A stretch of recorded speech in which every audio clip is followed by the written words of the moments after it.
আসসালামু আলাইকুম ওয়া রাহমাতুল্লাহি ওয়া বারাকাতুহু। সম্মানিত দর্শক মণ্ডলী, যে যেখান থেকে আমাদেরকে দেখছেন, আপনাদের প্রত্যেককে অভিনন্দন এবং ধন্যবাদ জানাই। আপনারা দেখছেন আজকে পর্ব ৩ ভিডিও মুফতি রাকিবুল ইসলাম। এই ব্যক্তি অনবরত ভিডিও করে চলেছে। তবে আমরা যে প্রশ্নটা করেছি সেই প্রশ্নের কোনো উত্তর দেওয়ার সাহস পর্যন্ত দেখায়নি। আমাদের প্রশ্ন কি ছিল? গত পর্বে আপনারা দেখে নিয়েছেন যে ইবনে উমর রাদিয়াল্লাহু আনহু থেকে আল বাইহাকির খিলাফিয়াত গ্রন্থে ১৭৫৭ নম্বর হাদিস, যে আল্লাহ নবী আলাইহিস সালাম, ইবনে উমর বর্ণনা করছেন যে আল্লাহ নবী আলাইহিস সালাম তিনি আমৃত্যুর অপদেন করেছেন। এই হাদিসকে তিনি জাল হিসেবে ঘোষণা করেছেন। আমাদের শুধু এতটুকুই জানার কথা ছিল এবং আমাদের চ্যালেঞ্জ ছিল এবং বারবার করেছি যে হাদিসকে ব্রিটিশদের জামানায় পয়দা হওয়া ফিরকা দেওবন্দি এই মাদ্রাসায় পয়দা হওয়ার আগে এই হাদিসকে কে জাল বলেছে, একটা দলিল পেশ করবেন। তো যাই হোক, বেচারা ব্রিটিশদের আগে ইংরেজরা যে জামানায় যে মাদ্রাসা তৈরি হয়েছে দেওবন্দি মাদ্রাসা, এখন পর্যন্ত পারেনি। তবে হাস্যকর বিষয়, তিনি কয়েকজনের নাম উল্লেখ করেছেন যে হাদিসকে কে কে সহি জাল বলেছেন, মওযু বলেছেন। তার মধ্যে ইমাম নিমবি হানাফি আসারুস সুনানে বলেছে। ২ নম্বর, সৌদি আরবের কোন গবেষক নাকি ৫০-১০০ বছর আগে একটা গবেষণা করেছে, তিনি নাকি হাদিসটাকে জাল বলেছেন। ৪ নম্বর, একজন বড় মহাক্কিকের নাম বলেছেন আব্দুল মতিন সাহেব, দলিল সহ নামাজের মাসাইলে। আরে সর্বনাশ, এটা বাংলা চলে না, আবার বাংলা বই থেকে রেফারেন্স দিচ্ছে। তো স্যার, শেখ রাকিবুল ইসলাম, আমার প্রশ্ন তো এটা ছিল না। প্রশ্ন ছিল ব্রিটিশদের জামানার আগে। এগুলো সব এই যতগুলো নাম বলছেন সবগুলো ব্রিটিশদের জামানার পরের, এই সবগুলো ১০০ বছরের মধ্যে। এর আগে যেতে পারছেন না? আমার প্রশ্ন এটাও করেছিলাম, হজম করছেন কেন? হজম করছেন কেন যে এই হাদিসটাকে স্বয়ং হানাফি ওলামারা তারাও তাদের হাদিসের গ্রন্থে নিয়ে এসেছেন। আব্দুল হাই লাখনাবি নিয়ে এসেছেন, তারপরে হাফেজ জাইলাই হানাফি নিয়ে এসেছেন। এছাড়া অন্য ওলামাদের মধ্যে ইমাম ইবনে হাজার আসকালানি নিয়ে এসেছেন রহিমাহুল্লাহ, বদরুল মুনিরে ইমাম মুলাক্কিম রহিমাহুল্লাহ নিয়ে এসেছেন, ইমাম বাইহাকি তিনি তার স্বয়ং খিলাফিয়াতে নিয়ে এসেছেন। সবাই হাদিস নিয়ে এসেছেন, সনদ সবাই জানতেন, কিন্তু কেউ এই হাদিস নিয়ে এসে দলিল দিয়েছে এগুলোকে। যেমন আব্দুল্লাহ লাখনাবি, তিনি দলিল ব্যবহার করেছেন। হাফিজ ইবনে হাজার আসকালানি রহিমাহুল্লাহ ৮৫২ হিজরি ওফাত, তিনিও দলিল হিসেবে নিয়ে এসেছেন, কোনো কালাম করেনি। তাদের কাছে সনদ মতে সবই জানা ছিল, কিন্তু কেউ হুকুম লাগাচ্ছে না। এখন প্রশ্ন, উনি আমাকে পাল্টা করেছেন, যেহেতু আমি বলছি ব্রিটিশদের জামানার পূর্বে এই হাদিসকে কে জাল বলেছে, একটা দলিল দেন। পারেননি, তবে সব ব্রিটিশদের জামানার পরে দিয়েছে। এখন আমাকে পাল্টা প্রশ্ন করছে যে এই হাদিস ব্রিটিশদের জামানার পূর্বে কে সহি বলেছে? ব্রিটিশদের জামানার আগে না দেখাতে পারলে ২০২৬ হলো নাকি চলবে। তো স্যার, মনে করে দিই, এত তাড়াতাড়ি ভুলে যান কেন অসুলগুলোকে? অসুলগুলোকে এত তাড়াতাড়ি ভুলেন কেন? যার অসুল নেই তার দিন নেই, এ পরিষ্কার শুনে রাখেন। বেউসুল এ ব্যক্তি, যার নীতি নৈতিকতা নেই, তার কাছে দিনের কোনো অংশে থাকে না। তো এখানে প্রশ্ন আমাকে করছে, মানে তার মানে আমার প্রশ্নে তার কাছে উত্তর নেই, পাল্টা প্রশ্ন করছে। যখন পাল্টা প্রশ্ন করে তখন এটাই বোঝা যায়। এখন প্রশ্ন, যে এই হাদিস ২০২৬-এর পূর্বে কে মানে সহি বলেছে? আর আমি যতগুলো দলিল দিয়েছি সবগুলো নাকি ব্রিটিশ পিরিয়ডের পরেই, ইংরেজ জামানার পরেই যেসব উসুলের কথা, ৭খানা উসুলের কথা বলেছি। আমি আগে বলেছি যে এই বেচারারা এখন দেওবন্দি নিজেদের তৈরি করা যে উসুল কে এক বৈঠকে ৩ তালাক দিয়ে, একদম বয়ান তালাক দিয়ে নিজের উসুলকে এরা ভুলে যাবে। বিপদে বললে নিজের বাপকেও তারা চেনে না, অস্বীকার করে দেবে। তাই অস্বীকার করছে। আমি এই কথা বলেছিলাম যে এরা নিজেদের এই ৭ উসুল, এটা আমাদের উসুল নয়, এটা তারাই তৈরি করেছে, তাদের বই লিখে রেখেছে, আহলে হাদিসকে রদ করতে গিয়ে লিখেছে। এই উসুলগুলো তারাই দিয়েছে। কিন্তু যখন নিজেদের বিরুদ্ধে চলে গেছে, তখন এই ৭ উসুলকে ৪ তাকবীরে সে জানাজার নামাজ পড়ে দাফন করে দিচ্ছে এরা। আমি এটাই প্রমাণ করার চেষ্টা করেছি। আমি কখনো এই হাদিস নিয়ে বলিনি যে মুহাদ্দিসদের উসুলে দৃষ্টিকোণ থেকে হাদিস সহিহ না যঈফ না দাল, এই কথা নিয়ে আলোচনা চলছে না। আমার প্রথম পর্বে দেখে নেবেন যে দেওবন্দীদের আদালতে অ্যান্টিভেনাম, যে তাদের উসুল মোতাবেক এই হাদিস কোনোভাবে এটা জাল সম্ভব নয়, বরং এই হাদিস তাদের উসুল মোতাবেক এটা সহিহ এবং হাসান। জমহুর মুহাদ্দিসদের কি উসুল, এটা নিয়ে আলোচনা চলছে না। তাই প্রতিপক্ষ কোন দিক দিয়ে জবাব দিচ্ছে এটা বোঝার যোগ্যতাও আমাদের এই শেখ ইনার নাই। তো এটাকে বলে অ্যান্টিভেনাম, প্রতিপক্ষের দলিল ব্যবহার করা। প্রতিপক্ষের উসুল ব্যবহার করে তাদের দৃষ্টিকোণ থেকে এ হাদিস কোনোভাবেই জাল নয়, জয়ীফুন এবং সহিহ এবং হাসান 7খান উসুল পেশ করেছি, একটা জবাব দিতে পারেনি। এখন তার দাবি যে এই হাদিসকে কে সহিহ বলেছে 1400 বছরের মধ্যে, উনি নিজেই সহিহ বলেছেন, নিজে যে উসুল দিয়েছেন। চলেন একটু শুনে আসি। এরপরে আরেকটা কিসে উল্লেখ করেছে যে কোনো মুস্তাহিদ ইমাম যদি কোনো হাদিস দিয়ে দলিল দেয় তাহলে সেটা সহি। মুস্তাহিদ ইমাম যদি কোনো হাদিস দিয়ে দলিল দেয় সেটার ব্যাপারে এতটুকু আস্থা রাখা যায় যে এটা ওই ইমামের কাছে সহি, কারণ মুস্তাহিদ তিনি গায়ে সহি হাদিস দ্বারা দলিল পেশ করতেন না, তো তার কাছে সহি একটু বোঝা যায়। কিন্তু আচ্ছা, তার মানে তিনি একটা উসুল দিয়েছেন, একটা উসুল তিনি নিজে মুখে দিচ্ছেন যে কোনো মুজতাহিদ ইমাম যদি দলিল দেয় কোনো হাদিসকে, তাহলে সেই হাদিসটা অন্ততপক্ষে ওই মুজতাহিদ ইমামের কাছে সহি, তাই নয় কি? এটা তো শুনলেন আপনারা।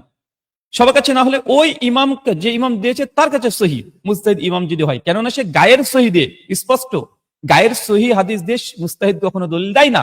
কথা loud and clear, crystal clear একদম। এটা তার রসুল বানানো, তিনি বলেছেন। আচ্ছা, এখন আমি দেখিয়েছি ইমাম ইবনে হাজার আসকালানি তালকিসুর হাবিরের মধ্যে এটাকে দলিল দিয়ে এসেছে, তিনি জালদেব কিচ্ছু বলেনি। বদরুল মনিরে হ্যাঁ এই হাদিসকে দলিল হিসেবে পেশ করেছেন ইমাম ইবনে মুলাক্কিন রাহিমাহুল্লাহ, তিনিও এটাকে জালদেব কিছুই বলেননি এবং দলিল হিসেবে নিয়ে এসেছে। ইমাম ইবনে হাজার তার দিরায়ের মধ্যে এটাকে দলিল হিসেবে পেশ করেছেন। আব্দুল্লাহ লাখনাবি নিয়ে এসেছে। তাছাড়া নাজবুর রায়ের মধ্যে এই সনদ এই হাদিসকে দলিল হিসেবে পেশ করেছে হাফেজ জাইলাই রাহিমাহুল্লাহ। কমপক্ষে 4 জন মুহাদ্দিস তাদের গ্রন্থে দলিল হিসেবে পেশ করেছে এবং কালাম করেনি, পয়েন্ট টু বি নোটেড, এবং তারা কালাম করেনি। উনার উসুল হচ্ছে এটা, যে মুহাদ্দিস এটা দলিল হিসেবে নিয়ে আসে কোনো মাসআলাকে সাবিত করার জন্য, অন্তত ওই মুহাদ্দিসদের নিকটে এই হাদিস সহি। কেন মুজতাহিদ কোনো জয়ীফ জাল হাদিস দিয়ে কোনো হাদিস দলিল পেশ করেন না। এটা যদি তারই উসুল হয়, ইমাম ইবনে হাজারের উসুল হয়, এগুলো কি ব্রিটিশদের জামানার পূর্বের নয়? সবগুলো তো ব্রিটিশদের জামানার পূর্বে। এখন তিনি একটা আজকে একটু আগে পোস্ট দিয়েছে দেখলাম, তিনি উত্তর দিয়েছেন যে ইমাম ইবনে হাজার বলেন, আব্দুল্লাহ লাখনাবি বলেন, হাফেজ জাইলাই বলেন বা ইমাম বাইহাকি বলেন, এরা সকলেই মুকাল্লিদ ছিল, এরা কেউ মুজতাহিদ না। চিন্তা করেছেন? এরা সকলেই ইমাম হাজার, ইমাম বাইহাকি সব মুকাল্লিদ ছিল, শাফি মাজার মুকাল্লিদ ছিল, এরা মুজতাহিদ না। রাকিবুল শেখ, আপনাকে একটু ভালো করে আপনাদের উসুল বইগুলো আবারও পড়তে বলবো, যদি না পারেন। জাস্টিস তাকি উসমানী একটা বই লিখেছে উর্দুতে, উসুলুল ইফতা, এটা বাংলা অনুবাদ হয়েছে, উর্দু পড়তে না পারলে বাংলাটা দেখে নেবেন, উসুলুল ইফতা। আর এটা যদি না পান, একটা বই আছে আর একটা, জাস্টিস তাকি উসমানীর দিন মে তাকলিদ কি শায়রি হেসিয়ত, এবারটার অনুবাদ আপনাদের বাইতুল মুকাররমের যিনি এখন খতিব, তিনি এই বইটার মুকদ্দমা লিখে দিয়েছেন। জাস্টিস তাকি উসমানী মুজতাহিদের ক্লাসিফিকেশন করেছে যে মুজতাহিদ কয় কোয়ালিটির হয়। এখন যে মুজতাহিদে মুতলাক, যেমন ইমাম শাফি, মালিক আহমেদ, ইমাম আবু হানিফা। এরপর ক্যাটাগরি করেছে মুজতাহিদ ফিল মাযহাব, যারা সেই মুজতাহিদ ফিল মাযহাব, এদের কাজ কি? মুজতাহিদ ফিল তাখরিজ, এদের কাজ কি? এরা নির্দিষ্ট ওই মাযহাবেরই মুজতাহিদ। কেন মুজতাহিদে মুতলাক যিনি, তিনি শুধু মাসালা বয়ান করেন, তিনি কখনো কখনো দলিল তিনি দেন না, শুধু মাসালা বয়ান করে ছেড়ে দেন যে এটার হুকুম কি হবে, এটা জায়েজ বা না জায়েজ, বা এটা সুন্নাত বা মুস্তাহাব, তিনি হুকুম রায় দেন। আর মুজতাহিদ ফিল মাযহাবের কাজ কি? মুজতাহিদ ফিল মাযহাবের কাজ হচ্ছে ওই মুজতাহিদে মুতলাক যে হাদিসের ভিত্তিতে এই ফতোয়া দিয়েছে, সেই হাদিসগুলোকে সংকলন করা, হাদিসগুলোকে নিয়ে আসা। যেমন হাফেজ জাইলাই নাজবুর রায়াতে কাজই করেছেন, আব্দুল্লাহ লাখনাবি তিনি এই কাজটাই করেছেন। তো এরা মুজতাহিদ ফিল মাযহাব, ওই মাযহাবের ইমামের কলটা যে সঠিক এটা প্রমাণ করার জন্য তারা কোরআন এবং হাদিস নুসুস এগুলো তারা নিয়ে আসে, এরা মুজতাহিদ। এখন আব্দুল্লাহ লাখনাবি বলেন, হাফেজ জাইলাই বলেন, এরা মুকাল্লিদ ক্যাটাগরি নয়, এরা মুজতাহিদ ফিল মাযহাব, যেটা পরিষ্কারভাবে এরা লিখে রেখেছে তাদের বইয়ে, কিন্তু আজকে বেমালুম ভুলে যাচ্ছে। আমি জানি এরা এই তাকলিদের এই পরিভাষাগুলো এই 2-1 পৃষ্ঠায় পড়েছে, এর গভীরে ডুব এখনো দেয়নি। ইমাম শাফি, ইমাম ইবনে হাজার আসকালানি রাহিমাহুল্লাহকে যদি ফর সেক অফ আর্গুমেন্ট ধরে নি যে তিনি মুকাল্লিদ ছিলেন শাফিঈর, তবে তিনি মুকাল্লিদ ছিলেন না, তবুও তিনি শাফি মাযহাবের মুজতাহিদ ফিল মাযহাব ছিলেন, মুজতাহিদ ফিল তাখরিজ এর অন্তর্ভুক্ত ছিলেন। কেন? শাফি মাযহাব, ইমাম শাফি যে ফতোয়া দিয়েছে এই ফতোয়ার পক্ষে তিনি দলিলগুলোকে সংকলন করেছেন। তালখিসুর হাবির এর মধ্যে হতে পারে তার ফাতুল বাড়ির মধ্যে হতে পারে। যদি তার কথা ধরেও নি যেটা সবাই ওই মাযহাব মানতেন, তবে তারা সবাই মুজতাহিদ পর্যায়ের। অতএব তার এই ওসুলটা ওখানে কার্যকরী হলো না। কেন? তিনি যে কোনো মুজতাহিদ যদি কোনো হাদিস দিয়ে দলিল পেশ করে, তাহলে সেই হাদিসটা ওই মুজতাহিদের নিকটে কমপক্ষে সহিহ। ইমাম ইবনে হাজার, ইমাম মুলাক্কিন রাহিমাহুল্লাহ, হাফেজ জাইলাই, আব্দুল্লাহ লাখনাবী সবগুলোই তারা নিজ নিজ মাযহাবের মুজতাহিদ ফিল মাযহাব বা তাখরিজ এর অন্তর্ভুক্ত, তার নিচে নয়, এই দরজার নিচে নয়। অতএব এরা মুজতাহিদ, এরা নিছক মুকাল্লিদ না এইসব আমাদের শেখ রাকিবের মতো। তাই একটু ভালো করে আপনারা যে বইগুলো রচনা করেছেন না, এই বইগুলো একটু পড়বেন। আর ব্রাদার রাহুল যখন কোনো জবাব দেয়, এটা মনে রাখবেন, আমার জবাবগুলো হয় অ্যান্টিভেনাম। অ্যান্টিভেনাম মানে প্রতিপক্ষের দলিল দিয়ে প্রতিপক্ষকে খণ্ডন করা। আমি কোন দলিলের ভিত্তিতে সাবিত করব যে আমরা আমৃত্যু রফদান করি, এই দলিল আমরা দিয়েছি, গতকালও দিয়েছি, আজকে শেষের দিকে দিয়ে দেবো, সমস্যা নেই। কিন্তু উনি যেটাকে খণ্ডন করার চেষ্টা করেছিলেন, এটা ডিপাঙ্ক হয়ে গেল। এই চারজন মুহাদ্দিস নিছক এরা মুকাল্লিদ না, রাকিবুল ইসলামের মতো। এরা প্রত্যেকে মুজতাহিদ ফিল মাযহাব। আর মুজতাহিদ ফিল মাযহাব যখন দলিল দিচ্ছে সাবিত করার জন্য একটা মাসালা, তখন উনার রসুল দিয়ে এটা সেই মুজতাহিদের নিকটে হাদিস সহিহ প্রমাণিত হয়ে গেছে। এটা তাদের রসুল নিজের মুখ দিয়ে বলছে। 2026 তো দরকার নাই, একদম ইমাম বাইহাকি পর্যন্ত চলে গেলাম। জান ইমাম বাইহাকি যদি শাফি মাযহাবের হয়, সূরা কুবরালিল বাইহাকিতে তিনি সব দলিলগুলো সংকলন করেছেন। তিনি মুজতাহিদ ফিল তাখরিজ। ইমাম ইবনে হাজার আসকালানী তিনি একই কাজ করেছেন, বা হানাফি দুইজন স্কলারের নাম দিয়েছে, তারাও সেম একই কাজ করেছে। অতএব এগুলো নিছক মুকাল্লিদ নয়, এরা মুজতাহিদ ফিল মাযহাব বা মুজতাহিদ ফিল তাখরিজ, এই ক্যাটাগরি, এই ক্লাসিফিকেশনের। যেমন কাজী ইউসুফ, ইমাম মুহাম্মদ, এরা মুজতাহিদ মুতলাক নয়, তবে তারাও ইমাম আবু হানিফার কোন মাসালাকে গ্রহণ বা বর্জনের ক্ষেত্রে তারা মুজতাহিদ ফিল মাযহাবের অন্তর্ভুক্ত হয়েছে, কখনো তাখরিজের অন্তর্ভুক্ত হয়েছে, আর অনেক ক্যাটাগরির মধ্যে পড়েছে। তাই মুজতাহিদ মুতলাক কাকে বলে, মুজতাহিদ ফিল মাযহাব কাকে বলে, এটা একটু পরে আসবেন। যদি না পারেন অন্তত তাকিসমানি বইটা পড়ে আসতে পারেন, সমস্যা নেই। আপনাদের বাইতুল মোকাররমের খতিব তিনি মুকদ্দমা লিখে দিয়েছেন বাংলা অনুবাদে, তাকিসমানির দিন মে তাকলিক দি শেরি হাইসিয়াত, এই বইয়ের বাংলা ট্রান্সলেশনে। তো যাই হোক, এই হলো তার মূল আর্গুমেন্ট, এত দিন ধরে যে কথাগুলো বলছে। আচ্ছা, আরেকটা কথা, এটা বেমালুন বারবার বলে যাচ্ছে, যে ইবনে হাজার আসকালানী রাহিমাহুল্লাহ তালখিসে কোনো হাদিস নিয়ে আসলে সে হাদিসটা কমপক্ষে সহিহ হয়। এটা কোনো জবাবই দেয়নি, এই 3-4-5টা ভিডিও করে ফেললো। তালখিসে যদি ইমাম হাজার কোনো হাদিস নিয়ে আসে, ইবনে হাজার আসকালানী যদি কোনো হাদিস নিয়ে আসে, কালকে আমি দেখেছি ইউসুফ বানুরি, হানাফি দেওবন্দি, তিনিও বলছেন এই হাদিস কমপক্ষে ইমাম ইবনে হাজার আসকালানীর নিকটে সহিহ বলে নিয়ে এসেছেন। তো এটা ইমাম ইবনে হাজারের এটা নাকি উসুল, এবং এই রাকিব এটা স্বীকার করে নিয়েছে যে কমপক্ষে ওই ইমামের কাছে। তাহলে ইবনে হাজার তো নিয়ে এসেছে তার গ্রন্থে, মানে এটা তো স্পষ্ট প্রমাণ দেওয়া হয়েছে, কিন্তু এটার টাচ পর্যন্ত করছে না।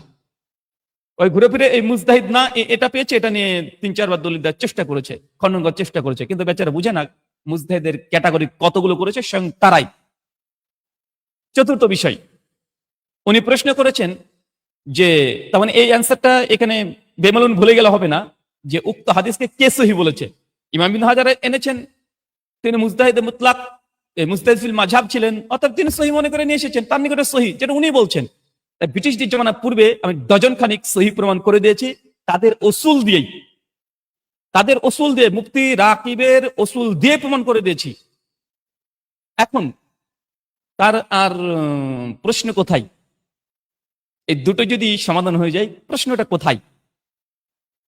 ব্রিটিশদের জমানার পূর্বে আমি দেখিয়ে দিলাম, মুফতি রাকিবের কথা দ্বারা প্রমাণিত হয় যে ইমাম ইবনে হাজার, ইমাম মুলাক্কিন রাহিমাহুল্লাহ এদের গ্রন্থে নিয়ে আসায় দলিল বহন করে, যেহেতু তারা সুকুত থেকেছে, এই হাদিস তাদের নিকটে কমপক্ষে তাদের নিকটে সহিহ, সবার নিকটে না হলেও যারা নিয়ে এসেছেন সেই মুহাদ্দিসদের নিকটে সহিহ হয়ে গেল। তো ব্রিটিশদের জমানার পূর্বে হয়েছে না?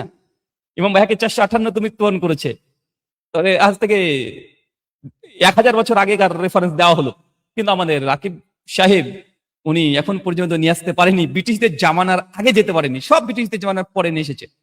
এখন প্রশ্ন নিরপেক্ষ আলোচনা, রাকিব সাহেব তিনি মাওলানা আব্দুল মতিনকে মুহাদ্দিস ক্যাটাগরিতে ফেলে তিনি দলিল দিয়ে দিয়েছেন। বাহ বাহ বাহ বাহ। আরো 2-4টা নাম দিয়ে দিতে পারেন, আর তো অনেক, তাহিদুল মাওলা তিনি ওইদিকে সহি বলেছেন, লুৎফর রহমান ফারাজি সহি বলেছেন। আমাদের রিজাল করে আপনার কথা বা ভুলে যাচ্ছেন কেন? গরিবের আবু হানিফা তাকি উসমানী লকব পেয়েছে, তার নামটা বলেন যে আমাদের আবরার সাহেব হাদিসকে সহি বলেছেন, সরি জাল বলেছেন, দলিল দিয়ে দেন। এত যে দলিল দিতে চান, আমাদের কিউট বয় আবরারের ব্যাপারটাও কেন বেমালন ভুলে যাচ্ছেন? হিংসা আছে নাকি? হিংসা করেন না, ওনার ইলম আপনার চেয়ে অনেক বেশি। যাই হোক, এখন পঞ্চম বিষয়, আব্দুর রাকিবুল সাহেব উনি কিছু না পেরে তিনি নিজে রিজাল শাস্ত্র ঘাটাঘাটি করতে শুরু করেছেন, করে বলছেন দেখেন এই হাদিসের এই রাবি জাল। কে বলেছেন? ইমাম ইবনে হাজার বলেছেন, ইমাম জাহাবি বলেছেন, গুটি কয়েক নাম দিয়ে দিয়েছে যে এরা ইমাম আবু হাতিম রাজি বলেছেন, ইমাম জুরা বলেছেন, এই সকল কথাগুলো তিনি নিয়ে আসছেন। আচ্ছা ওকে, দেখেন ইমাম ইবনে হাজার তিনি লিসানের মধ্যে এই কথা আলোচনা করছেন, তারপরে যারা করছেন, আবার তালখিসের তার হাদিস নিয়ে আসছেন ও সুকুত থাকছেন। আবার তিনি মুস্তাহিদ ফিল মাযহাব, তার মানে তার নিকটে সহি হয়ে যায় উসুল দিয়ে রাকি বলে। তো এখন তিনি নিয়ে আসছেন, তিনি কি জানা ছিল না? নাকি আব্দুর রহমানের জীবনী জানতেন না? জানতেন, তিনি আলোচনা করেছেন কিন্তু হুকুম লাগাচ্ছেন না। পঞ্চম বিষয়, কোন রাবি শুধু যারা দেখে সে হাদিসকে জাল বা জয়ীফ বা সহি ঘোষণা করে দেওয়া, এটা মূর্খতা। যারা তো অবশ্যই হাদিস সহি জয়ীফের ক্ষেত্রে যারা তাদিল, এগুলো দেখতে হবে, যারা মুবাম আছে না, যারা মুফাসসার আছে সেগুলো দেখতে হবে, কোন যারাটা প্রমাণ আছে, সনদ আছে বা সনদবিহীন আছে সেটাও দেখতে হয়। কোন কোন ক্ষেত্রে যিনি যারা করছেন তার উপর আবার যারা আছে কিনা, মানে একজন রাবিকে যে যারা করছে এবং সেই ব্যক্তির উপরে যারা আছে কিনা সেটাও দেখতে হয় অনেক ক্ষেত্রে। তো এখানে যারা তাদিল এটা তো দেখতেই হয়, কিন্তু কোন হাদিস গ্রহণীয় এবং বর্জনের ক্ষেত্রে মুহাদ্দিসদের স্বতন্ত্র উসুলি দিয়ে গেছেন। যেমন তাদরিবুল রাবি, ইমাম জালালউদ্দিন সুয়ুতী, ইবনে সালাহর মুকদ্দমা আছে, ইমাম ইবনে হাজারের ইবনে হাজার আসকালানির তার গ্রন্থ আছে, একটা আছে ইলমুল রিজাল, একটা উসুলুল হাদিস। এই দুটো ক্লাসিফিকেশনকে সামনে রেখে হাদিসকে সহিহ এবং জয়ীফকে নির্ধারণ করা হয়। শুধু ইলমুল রিজাল, শুধু রাবিদের জীবনী দেখে কোনো হাদিসকে যদি জয়ীফ বা সহিহ প্রমাণ করতে যায়, পদস্খলন হবেই। কেননা এমন কোন রাবি নেই যার উপরে কেউ না কেউ যারা করেনি। খুব কম সংখ্যক রাবি আছে এই ইলমুল রিজাল কিতাবগুলোতে যাদের উপরে কোনো মুহাদ্দিস যারা করেনি, এরকম সংখ্যা খুবই কম, খুবই কম। 5-7 জনের বেশি পাওয়া খুব মুশকিল যাদের উপরে যারা নেই, এবং শাদীদ খুব কঠোর কঠোর যারা আছে। তাই এই রিজাল শাস্ত্র শুধু জীবন পরীক্ষার পরে হুকুম লাগিয়ে দেবেন, এটা হাদিস তাহাকিকের এটা মানহাজ নয়। বরং ইলমুল রিজাল দেখতে হবে, সঙ্গে মুহাদ্দিসদের উসুল দেখতে হবে। যে রাবিবের সঙ্গে আলোচনা করা হচ্ছে তার ব্যাপারে খাস কোনো উসুল আছে কি নাই, তার ব্যাপারে খাস নির্দিষ্ট জন। ইবনুল লাহিয়া যে ইলমুল রিজাল গুলো পড়তে থাকেন, অধিকাংশ রিজাল জীবনী পড়তে থাকেন, সকলে তার হাদিস গ্রহণ করা যাবে না মানে বলে চলে গেছে, জমহুররা এই দিকে চলে গেছে। কিন্তু ইবনুল লাহিয়ার ব্যাপারে খাস আছে, খাস কিছু উসুল আছে যে কোন সময় ইবনুল লাহিয়ার হাদিস হাসান হয়, কয়জন থেকে সে হাদিস বর্ণনা করলে, কারণ ইখতিলাত যাদের ঘটেছে যেসব, তাদের ক্ষেত্রে আবু ইসহাক সাবির ক্ষেত্রেও এরকম উসুল আছে স্পেশাল। তার জন্য উসুলুল হাদিস, উলুমুল হাদিস এটা একটা আলাদা ফ্যাকাল্টি, আর ইলমুল রিজাল আলাদা। আমাদের এর আকিম সাহেব করেছেন কি, শুধু ইলমুল রিজাল খাটিয়ে তিনি হাদিসটাকে জাল প্রমাণ করতে চেষ্টা করছে, করুক, সমস্যা নেই। কিন্তু শুধু ইলমুল রিজাল ঘেটে যদি কেউ হাদিসকে শুধু জাল ঘোষণা করে দেয়, উসুল বাদ দেয়, কেন আমি উসুল দিয়ে প্রমাণ করেছি, দেওবন্দীদের উসুল দিয়ে প্রমাণ করেছি, ইবনে উমরের হাদিস দেওবন্দীদের মানদণ্ডে, তাদের আদালতে, তাদের মিজানে এই হাদিস কখনো জাল নয়, উসুল। আর তিনি রিজাল নিয়ে আসছেন। কোনটা বেশি গুরুত্বপূর্ণ? হাদিস তাহকিকের জগতে দুটোরই গুরুত্ব থাকে, কিন্তু কখনো কখনো অধিকাংশ ক্ষেত্রে ইলমুল রিজালের চাইতে উসুলটাই, কারণ উসুল দিয়েই হাদিসকে বের করতে হয়, সহিহ ওর জবাব সবগুলো বের করতে হয় উসুল হাদিস এই ফ্যাকাল্টি থেকে। আচ্ছা চলেন, যদি ইলমুল রিজাল দিয়েই কোন হাদিসকে সহিহ জেব করতে চান, তাহলে কি ভয়ঙ্কর ফিতনা ইসলামিক সমাজে আসতে পারে। কেমন? শুধু যদি ইলমুল রিজাল মানে রাবের যারা তাদিল আপনি ঘাটাঘাটি করে একটা হাদিসকে হুকুম লাগাবেন, উলুমুল হাদিস আপনি নেবেন না, উসুলুল হাদিস আপনি নেবেন না। যেন আমি 7খানা উসুল দিয়েছি আর উনি ইলমুল রিজাল নিয়ে আলোচনা করছে, দুটো দুই মেরুর আলোচনা। আচ্ছা চলুন, যদি ইলমুল রিজাল বাদ দিয়ে দেন, শুধু আসমাউ রিজাল দিয়ে যদি আপনি হাদিস তাহাকিকে নেমে যান, কত বড় পদস্খলন হতে পারে এবং ইসলামের মধ্যে সন্দেহ ঢুকে দিতে পারে এরাই। এর জন্য জ্বলন্ত দৃষ্টান্ত হচ্ছে ইমাম আবু হানিফা রাহিমাহুল্লাহ। জন্ম ৮০ হিজরি, মৃত্যু ১৫০ হিজরি। তার যদি আসলে রিজাল্ট যদি ঘাটাঘাটি করে দেখেন, দেখবেন মুহাদ্দিসরা তারপরে ভয়ঙ্কর ভয়ঙ্কর শাদীদ কট্টর যারা করেছে, কঠোর ভাষায় সমালোচনা করেছে। একদম ইমাম আবু হানিফা রাহিমাহুল্লাহ সমসাময়িক কাল থেকে শুরু করে আজকে পর্যন্ত মুহাদ্দিসগণ তার সমালোচনা করেছে ১৫০০ বছর ধরে তার হাদিসের ব্যাপারে। পয়েন্ট অফ ভিউ, এখানে দুটো কথা মনে রাখবেন। ইমাম আবু হানিফা রাহিমাহুল্লাহ সম্পর্কে আমার মতামত কি, এই জন্য জানার জন্য আমার একটা বই আছে, সংকলন এবং সম্পাদিত বই, ইমাম আবু হানিফা ব্যক্তিত্ব এবং মাযহাব, বইয়ের মুকাদ্দমাতে আমি স্পষ্ট ক্লিয়ার করে দিয়েছি ইমাম আবু হানিফা রাহিমাহুল্লাহ প্রসঙ্গে আমি কি মনে করি, আমার আকীদা কি, আমি সেখানে আলোচনা করে দিয়েছি। ২, হাদিস আহলে হাদিস হানাফি আহলে হাদিস হানাফি দ্বন্দ্ব নিষেধ, এই বইয়ের প্রথমেই আকীদা অধ্যায়, প্রথম অধ্যায় আকীদা অধ্যায়ে ইমাম আবু হানিফা, শাফি, মালিক, আহমেদ বিন হাম্বল ৪ মাযহাব মাসলাক প্রসঙ্গে আমার আকীদা কি, আমাদের আকীদা কি, আমি স্পষ্ট করে দিয়েছি। এখানে যেগুলো দেখাতে চলেছি কমপক্ষে ২০ জন ২২ জন মুহাদ্দিসদের কল নকল করবো, যেখানে ইমাম আবু হানিফা রাহিমাহুল্লাহর উপরে ইলমুল রিজাল কিতাবে, আসমুল রিজাল কিতাবে যারা তাদিলের মধ্যে কঠিন কঠিন যারা আছে, এখন এই যারাগুলো দেখেই ইমাম আবু হানিফার মাযহাব কে বাতিল করে দিবেন, ইমাম আবু হানিফাকে কাযযাব মিথ্যুক বলে বের করে দেবেন। যে শুধু তার রিজাল জীবনী দেখেন, যেন আব্দুর রহমান কুরাইশির ব্যাপারে করা হচ্ছে। ২ নম্বর বিষয়, একটা পয়েন্ট এখানে আমি নিয়ে আসি, আপনারা বুঝতে পারবেন, এবং আমি যে কথাগুলো বলবো এখানে নকল করব। কেউ এখানে ইমোশনাল ব্ল্যাকমেল ভিকটিম কার্ড খেলবেন না যে ইমাম আবু হানিফাকে রুহুল আমিন ভাই ইমাম আবু হানিফা বিদ্বেষী। No, never. আমার বই স্পষ্ট হয়ে লিখে দিয়েছি ইমাম আবু হানিফা রাহিমাহুল্লাহ প্রসঙ্গে আমার আকীদা কি, পরিষ্কার লিখে দিয়েছি। এখানে এক ঝলক বলে দিই, ইমাম আবু হানিফা রাহিমাহুল্লাহ প্রসঙ্গে দুটো থট আছে, দুটো থট। কিরকম? ইমাম আবু হানিফা রাহিমাহুল্লাহ ইমাম ফকিহ প্রসঙ্গে এটা অকাট্য সহিহ সনদে প্রমাণিত সালাফ থেকে খালাফ পর্যন্ত যে তিনি মুসলিম উম্মার ইমাম ছিলেন, তিনি ফকিহ ছিলেন, এ বিষয়ে সবাই একমত। অপরদিকে ইমাম আবু হানিফা রাহিমাহুল্লাহ মুহাদ্দিস হিসাবে, হাদিসের পণ্ডিত, হাদিস বেত্তা হিসাবে, রিজাল শাস্ত্রের আলোকে তার মাকাম কি? এখানে দুটো মাকামের কথা চলছে, একটা ফকিহ হিসেবে মাকাম, একদম পূর্ব থেকে পশ্চিম জমহুর মুহাদ্দিসদের মত তিনি ফকিহ ছিলেন, তিনি ফকিহ ছিলেন, এটা জমহুরদের মত।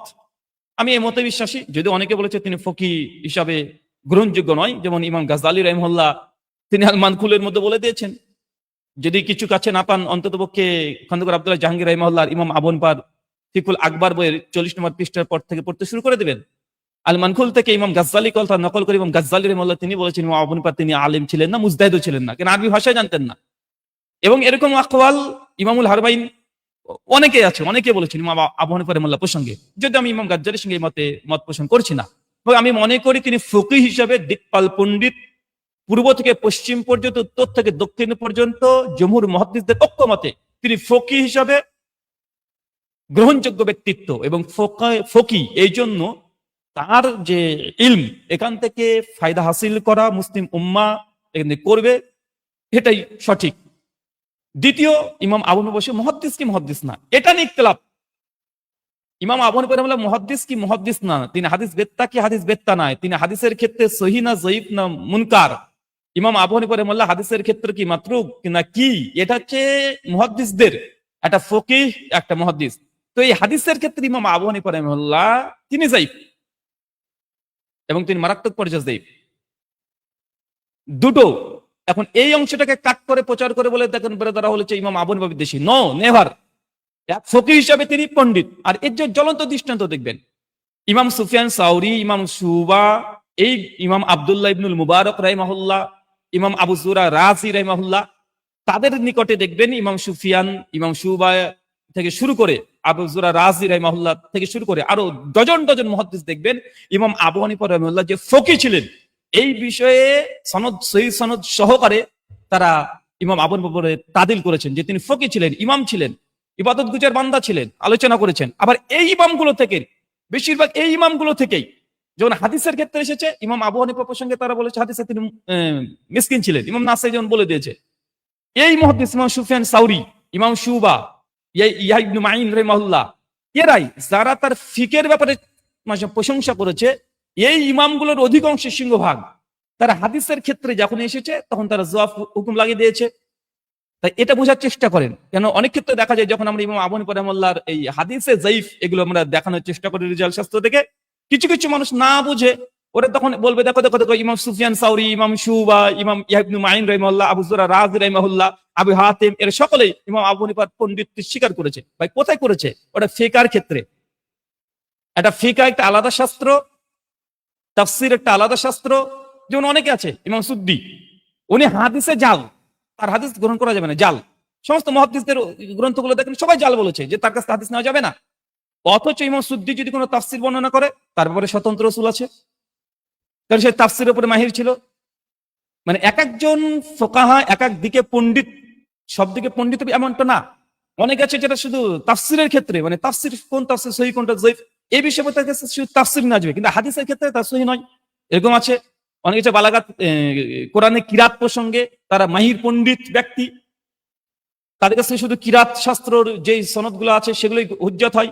বাকি অন্য যদি ফাজালের ক্ষেত্রে হাদিস বর্ণনা করুক বা অন্য মুআমালাত সম্পর্কে হাদিস বর্ণনা করুক, মিরাজ প্রসঙ্গে আলোচনা করুক, তাদের হাদিস তখন যায়িফ হয়। এরকম অনেক রাবির ক্ষেত্রে প্রযোজ্য হয়। ঠিক এই ভুলটাই আমাদের জনগণ অনেকে করে, ইমোশনাল ব্ল্যাকমেল, ভিকটিম কার্ড খেলে। ইমাম আবু হানিফা রাহিমাহুল্লাহর ফকিহ হিসাবে তার তাদিল, তার প্রশংসায় পঞ্চমুখ ওলামারা সালাফ থেকে খালাফ পর্যন্ত, যদিও বিরোধী কিছু আছে এবং সহিহ সনদে আছে যে তার রায় কেউ তার ফকিহ হওয়াকে অস্বীকার করেছে, এবং গাজ্জালির কথা বলেছি, আরো অনেক আছে। তারপরে কিন্তু মুহাদ্দিস হিসাবে ইমাম আবু হানিফা রাহিমাহুল্লাহ তার কিছু তাদিলও পাওয়া যায় যে না, তিনি প্রশংসা করেছেন। কিন্তু জমহুররা মুহাদ্দিস হিসাবে, হাদিসের পণ্ডিত বেত্তা হিসাবে তার উপরে যারা করেছেন এবং সেই সনদে প্রমাণিত আছে। আমি 20-22 খানে দেখাবো, কমপক্ষে এই সিরিয়াল যদি দেখা যায় ইমাম আবু হানিফা রাহিমাহুল্লাহকে হাদিসের ক্ষেত্রে কোন কোন মুহাদ্দিস মানে যায়িফ বলেছেন, কেউ আবার কাযযাবও বলে দিয়েছেন, কেউ তার আকীদার উপরে কালাম করেছেন, হাদিস বাদ দিয়ে দিয়েছেন, তার হাদিস দেখা যাবে না এই কথা বলেছেন। আমি জাস্ট 300 হিজরি পর্যন্ত দেখাবো, নচেত এরকম সিরিয়াল মানে 50 প্লাস করে দিব। 50 আমি লম্বা করতে চাইনি। তাই এই আলোচনার শুরুটা জনগণ যারা আছে তারা নিরপেক্ষ মানদণ্ডে দেখবেন। কেন এই আলোচনা? যেহেতু একজন রাবির থাকলেই উসুল ভুলে গিয়ে শুধু ইলমুল রিজাল দিয়ে হাদিসকে জাল করে দেওয়ার প্রবণতা, এটা হাদিস তাহকিকের এটা মানহাজ নয়। চলেন তবে শুরু করা যাক। আপনার সামনে একটা বই আছে, কেননা মুফতি আব্দুর রাকিব সাহেবকে আমি একটা উসুল দিয়েছিলাম এর আগেই। আমার উসুল নিজে বুঝেনি, নিজে একটা বানানো উসুল বলে, এ লোকটা কেমন আমি বুঝি না। হানাফিদের একটা উসুল ইমাম আবু হানিফা রাহিমাহুল্লাহ প্রসঙ্গে যখন যারাগুলো উপস্থিত করা হয় তখন তারা রদ করে এইভাবে যে ইমাম আবু হানিফা রাহিমাহুল্লাহকে যারা হাদিসের ক্ষেত্রে যফ হুকুম লাগিয়েছে বা যারা করেছে, এই যারাগুলো হয়েছে সব 4th শতকের পরে, মানে 400 বছর পরে মুহাদ্দিসগণ তারা ইমাম আবু হানিফার উপরে যারা করেছে। 400 শতকের আগে সকলে তাদিলি করত, প্রশংসা করত, দিয়ে তারা জবাব এইভাবে দেয়। অতএব ইমাম আবু হানিফার সমসাময়িক কালে দেখতে তো বুঝতে পারবেন যে ইমাম আবু হানিফা রাহিমাহুল্লাহ কতটুকু ভালো কতটুকু খারাপ হাদিসের ক্ষেত্রে, সমসাময়িক কালে মানুষটা বুঝতে পারবে। এখন একটা মানুষ যারা জীবিত আছে, আব্দুল মালিক সাহেব, তিনি ভালো না মন্দ এখনকার ওলামারা বেশি বুঝতে পারবে না, আজ থেকে 500 বছর পর কেউ আসলে তারা বেশি বুঝতে পারবে। তো এটা নেসেসারি যে না এখনকার যারা আলেম ওলামা আছে তারাই তার ব্যাপারে ভালো বলতে পারবে, তার হাদিসের জ্ঞান কতটুকু আছে পরবর্তীর তুলনায় এখনই বেশি বুঝতে পারবে।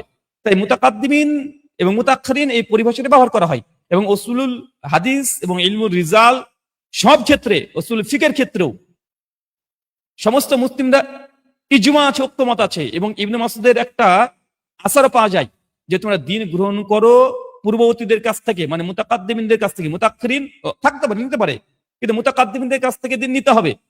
তো ইমাম আবু হানিফার ক্ষেত্রেও যখন হানাফি ভাইদেরকে দলিল পেশ করা হয়েছে যে 4th শতকের পরে অনেকে ইমাম আবু হানিফার প্রতি যারা করেছে, তখন আল্লামা আনোয়ার শাহ কাশ্মীরি রাহিমাহুল্লাহ ফাইজুল বারীর বিখ্যাত লেখক, আরফুস শাহজি জামে তিরমিজি লেখক না, তিনি দর্শ দিয়েছিলেন, তার ছাত্র সংকলন করেছিলেন। যাই হোক, তো উনি ইমাম দারাকুতনি রাহিমাহুল্লাহর একটা জবাব দিতে গিয়েছেন। সুনান দারাকুতনিতে ফাতিহা খালফুল ইমাম এর একটা হাদিস আছে, ইমাম দারাকুতনি নিয়ে এসেছেন ইমাম আবু হানিফা থেকে, মান কানা লাহু ইমামু, এই হাদিস ইমাম দারাকুতনি নিয়ে এসেছে, একটু পরে আমরা দেখাবো। নিয়ে আসার পরে ইমাম দারাকুতনি রাহিমাহুল্লাহ ওখানে হুকুম লাগাচ্ছেন যে এই হাদিসের মধ্যে একজন রাবি আছেন নোমান বিন সাবিত, তার ওরফে ইমাম আবু হানিফা, তিনি হাদিসের ক্ষেত্রে যায়িফ, অতএব এই হাদিস হুজ্জাত নয়, দলিল নয়। কে বলেছেন? ইমাম দারাকুতনি রাহিমাহুল্লাহ। এখন ইমাম দারাকুতনি রহিমাহুল্লাহর এই কথাকে রদ করছেন আল্লামা আনোয়ার শাহ কাশ্মীরি, স্ক্রিনে দেখতে পাচ্ছেন। আর যে বইটা দেখতে পাচ্ছেন আমাদের পশ্চিমবাংলা বিখ্যাত দেওবন্দি আলেম, ভারতবর্ষে বাংলা ভাষীতে জীবিতদের মধ্যে ইনি মানে 10 জন আলেমের মধ্যে প্রথম স্তরে থাকবে। তিনি আল্লামা আনোয়ার শাহ কাশ্মীরির এই কলটাকে নকল করছেন তার বই হানাফি কেল্লা প্রথম খণ্ডে মুক্তাদির ফাতিহা পাঠ অংশের 52 নম্বর পৃষ্ঠায়। তিনি কি বলছেন দেখেন, কি বলছেন, উক্ত ইমাম ইবনে মাইন রাহিমাহুল্লাহ ইমামে আজম আবু হানিফা রাহিমাহুল্লাহ সম্পর্কে বলেছেন, আমি শুনিনি যে কেউ আবু হানিফা রাহিমাহুল্লাহকে যায়েব বলেছেন। আল্লামা কাশ্মীরি রাহিমাহুল্লাহ বলেন, এত দ্বারা বোঝা যায় যে ইমাম ইহয়া ইবনে মাইনের যুগ পর্যন্ত, মানে 233 হিজরি পর্যন্ত, ইহয়া ইবনে মাইন পর্যন্ত ইমাম যুগ পর্যন্ত ইমাম সাহেবকে হাদিস বর্ণনার বিষয়ে কোন রূপ সমালোচনা ছিল না। সুতরাং পরবর্তী ভুইফোর সমালোচনার কোনো মূল্যই নেই। মানে এখানে আল্লামা শাহ কাশ্মীরি বলছে ইমাম আবু হানিফা রাহিমাহুল্লাহর প্রতি ইহয়া ইবনে মাইন পর্যন্ত সকলে ভালোই বলতো, যারা করতো না তাদিল করতো। পরবর্তীতে ইমাম দারাকুতনির মতো ব্যক্তি 311-তে ওফাত সম্ভাব্য, যে ইমাম দারাকুতনির ব্যক্তির মতো লোক যদি ইমাম আবু হানিফার প্রতি সমালোচনা করে তো এগুলো ভুইফোর সমালোচনা। কেন? কারণ ইমাম আবু হানিফার সমসাময়িককালের ব্যক্তিরা তার প্রতি শুধু প্রশংসা করেছে। পরবর্তী দারাকুতনি 300 হিজরি শতকের মানুষ তিনি যে সমালোচনা করে এটা ভুইফোর সমালোচনা। তো আমি এই উসুলটা দিয়েছিলাম, কিন্তু রাকিব সাহেব বলছে না না না, আমাদের এরকম কোনো উসুলই নাই, মানে হানাফিদের এরকম কোনো উসুলই নাই। অথচ আল্লামা আনোয়ার শাহ কাশ্মীরি লিখেছেন এটা। বরং আব্দুর রাকিবুল সাহেব তিনি বলছেন বরং তাদের নাকি উসুল এটা, তাদের উসুল এটা। এক মিনিট,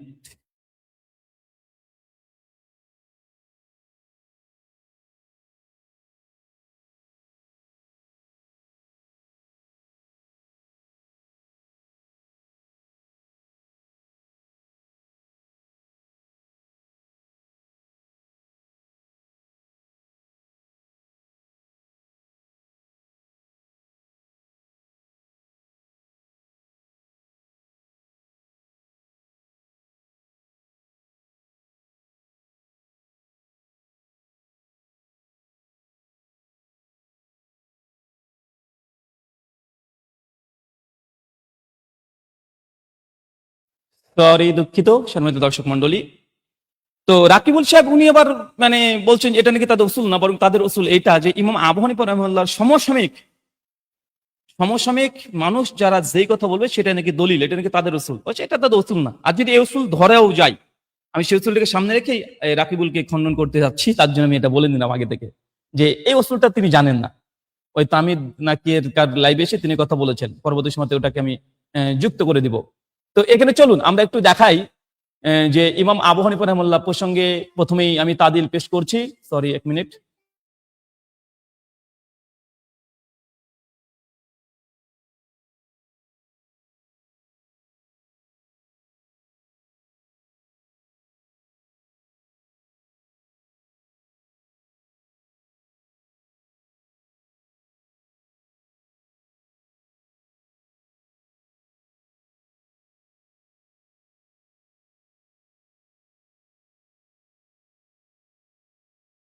দুঃখিত, এটা প্রবলেম।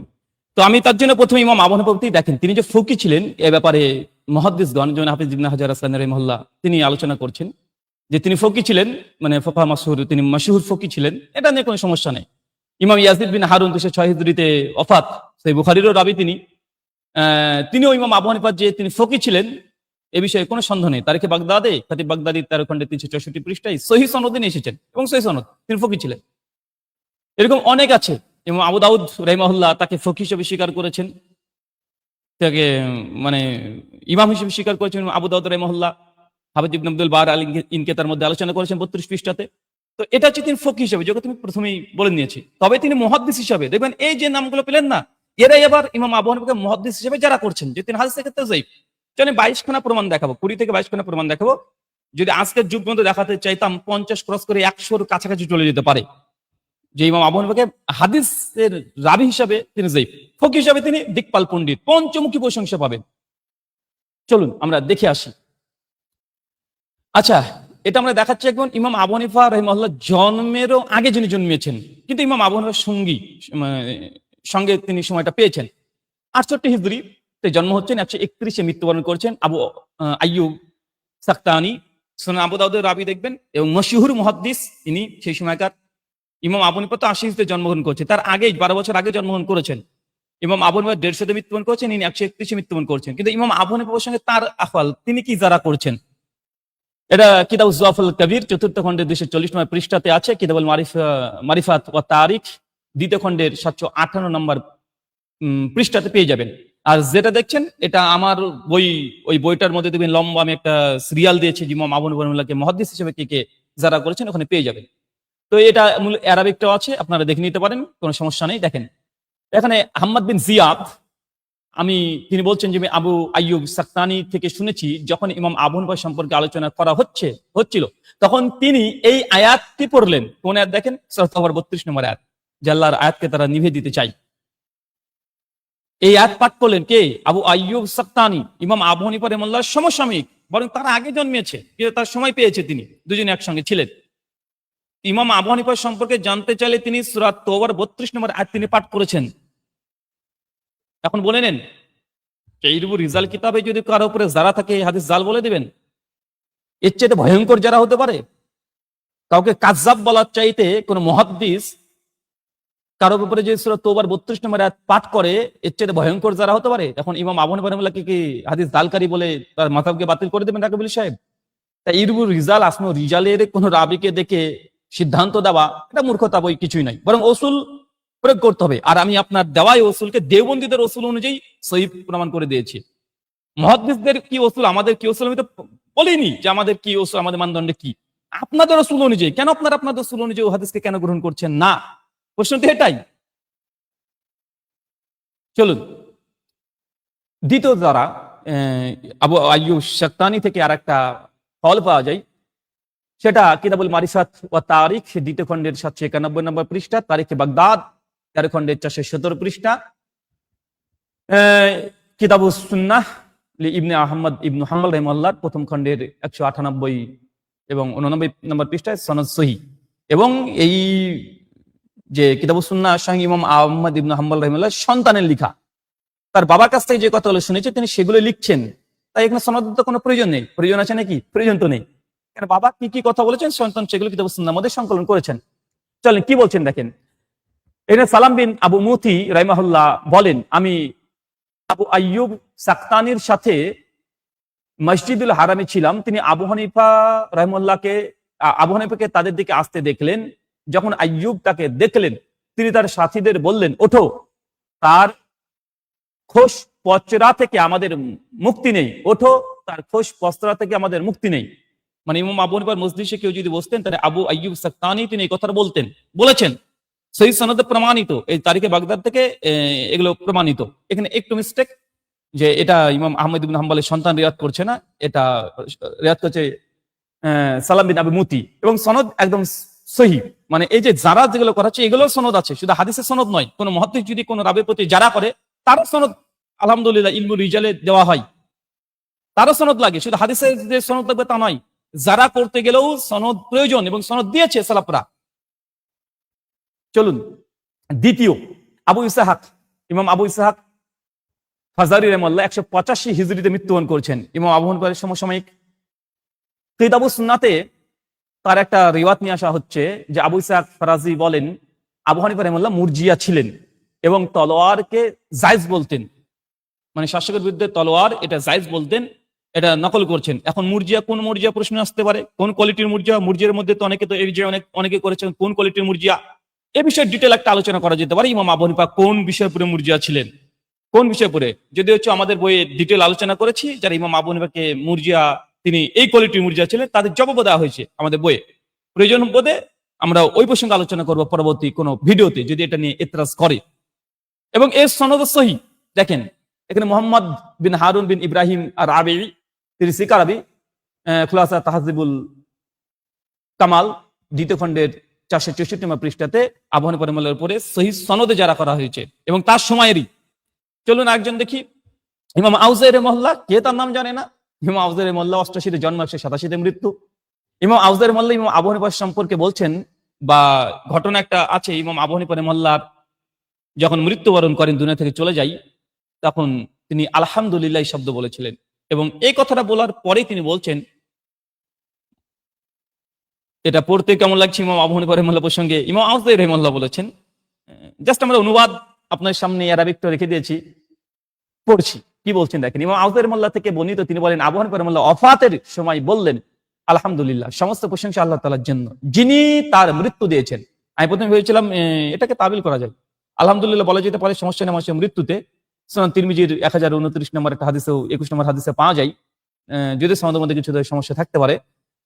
তো সেক্ষেত্রে মনে হয় ইমাম আউজাই রাহিমাহুল্লাহ আবু হানিফার মৃত্যুতে তিনি আলহামদুলিল্লাহ বলেছেন, কেন আল্লাহ নবী বলেছেন কেউ যদি ওই হাদিসের একটা অংশ মাফহুম হচ্ছে এটাই, যে মৃত্যুর সংবাদ শুনলেই আলহামদুলিল্লাহ বলতে হবে, তারপরে ইন্নালিল্লাহ পড়তে হবে, তাহলে বাইতুল ফিল জান্নাত, তার জন্য জান্নাতে ঘর আছে। আমি প্রথমে ভেবেছিলাম হয়তো এরকম তাবিল হতে পারে, কিন্তু পরবর্তী যে উক্তি দিয়েছেন আউজাই রাহিমাহুল্লাহ, তাতে ওই হাদিসের এরকম প্রযোজ্য হয় না। কেন কেন আউজাই তারপরে বলছেন, কেননা সে ইসলামের বন্ধনগুলো একে একে ধ্বংস করেছিল, ইসলামের বন্ধনগুলো একে একে ধ্বংস করেছিল। এখন চিন্তা করে দেখেন, এইগুলো আমার কথা নয়, এটা কার কথা?